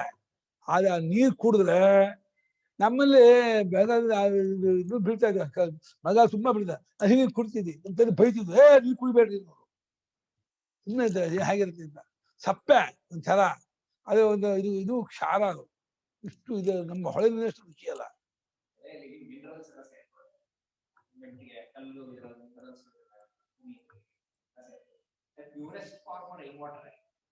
ಇರ್ಬೋದು, ಅಂದ್ರೆ ದೇಹಕ್ಕೆ ಒಳ್ಳೇದಲ್ಲ. ಅಲ್ಲಿ ಮರಳಿದ್ದ ಭೂಮಿಲಿ ನದಿಲಿ ಬಹಳ ಶ್ರೇಷ್ಠ. ನದಿಯಲ್ಲಿ ಮರಳು ತೆಗಿತಾರಲ್ಲ ನೀರು, ಹಾಗೆ ಕಾವೇರಿ ಸ್ನಾನ ಮಾಡ್ತಾರೆ ಋತುಪಟದಲ್ಲಿ ಬೇಗ ಹುಷಾರ್ ತಪ್ಪದೆ ಮರಳು ತೆಗೆದುಬಿಟ್ಟಿದ್ದಾರೆ. ವಿಶ್ಲೇಷಣೆ ಮಾಡಿ ಬಿಡಿಸೋದ್ರ ಮೂಲಕ ಆ ವಸ್ತುವನ್ನು ಕೆಡಿಸೋ ಸಾಮರ್ಥ್ಯ ನೀರಿಗುಂಟು. ತದ್ ನಿರವಯವೇ ಆತ್ಮನಿ ಸಂಭವತಿ. ನಿರವಯವೇ ಆತ್ಮನಿ. ನಿರವಯನಾದ ಆತ್ಮನಲ್ಲಿ ಆ ನೀರಿಗೆ ಏನು ಮಾಡೋಕ್ಕಾಗಲ್ಲ, ಒದ್ದೆ ಮಾಡೋಕ್ಕಾಗಲ್ಲ, ಏನು ಮಾಡೋದು ಅವೇ ವಿಶ್ಲೇಷಣೆ ಮಾಡೋಕ್ಕಾಗಲ್ಲ. ಯಥಾ ಸ್ನೇಹವದ್ರವ್ಯಂ ಸ್ನೇಹ ಶೋಷಣೇನ ನಾಶಯತಿ ವಾಯು. ಸ್ನೇಹ ಶೋಷಣೇನ ನಾಶಯತಿ ವಾಯು. ಸ್ನೇಹನ ಜಿಡ್ಡುಳ್ಳಂತ ವಸ್ತುವನ್ನ ಅದನ್ನು ಬಳಸುವ ಮೂಲಕ ಅದನ್ನ ತುಂಬಾ ಮರಕ್ಕೆ ಸ್ಕ್ರೂ ಹಾಕಿದ್ರೆ ನೇರ ಹೋಗ್ಬಿಟ್ಟು ಬಂದ್ಬಿಡುತ್ತೆ. ಬಿಗಿ ಇರಲ್ಲ ಮರದಲ್ಲಿ ಬಿಗಿ ಇದೆ, ಸ್ಕ್ರೂ ಹಿಡ್ಕೊಳ್ತಲ್ಲ. ಹೋಗಿ ಅಂತೆ ಹೋಗ್ಬಿಟ್ಟು ಬಂತಿಲ್ಲ ಲಡ್ಡ ಆಯ್ತು ಅಷ್ಟೇ ಹೋಯ್ತು ಅಂದ್ರೆ ಆಯ್ತು. ಏನಂತೂ ಆತ್ಮ ನಶೋಷಿ ಮಾರುತೋಪಿ ಅಷ್ಟೇ. ಈ ಆತ್ಮ ಮಾತ್ರ ಗಾಳಿಗೂ ಏನು ಮಾಡಕ್ಕಾಗಲ್ಲ, ಒಣಸೋಕ್ಕಾಗಲ್ಲ, ಎಂತದ್ದು ಮಾಡಕ್ಕಾಗಲ್ಲ.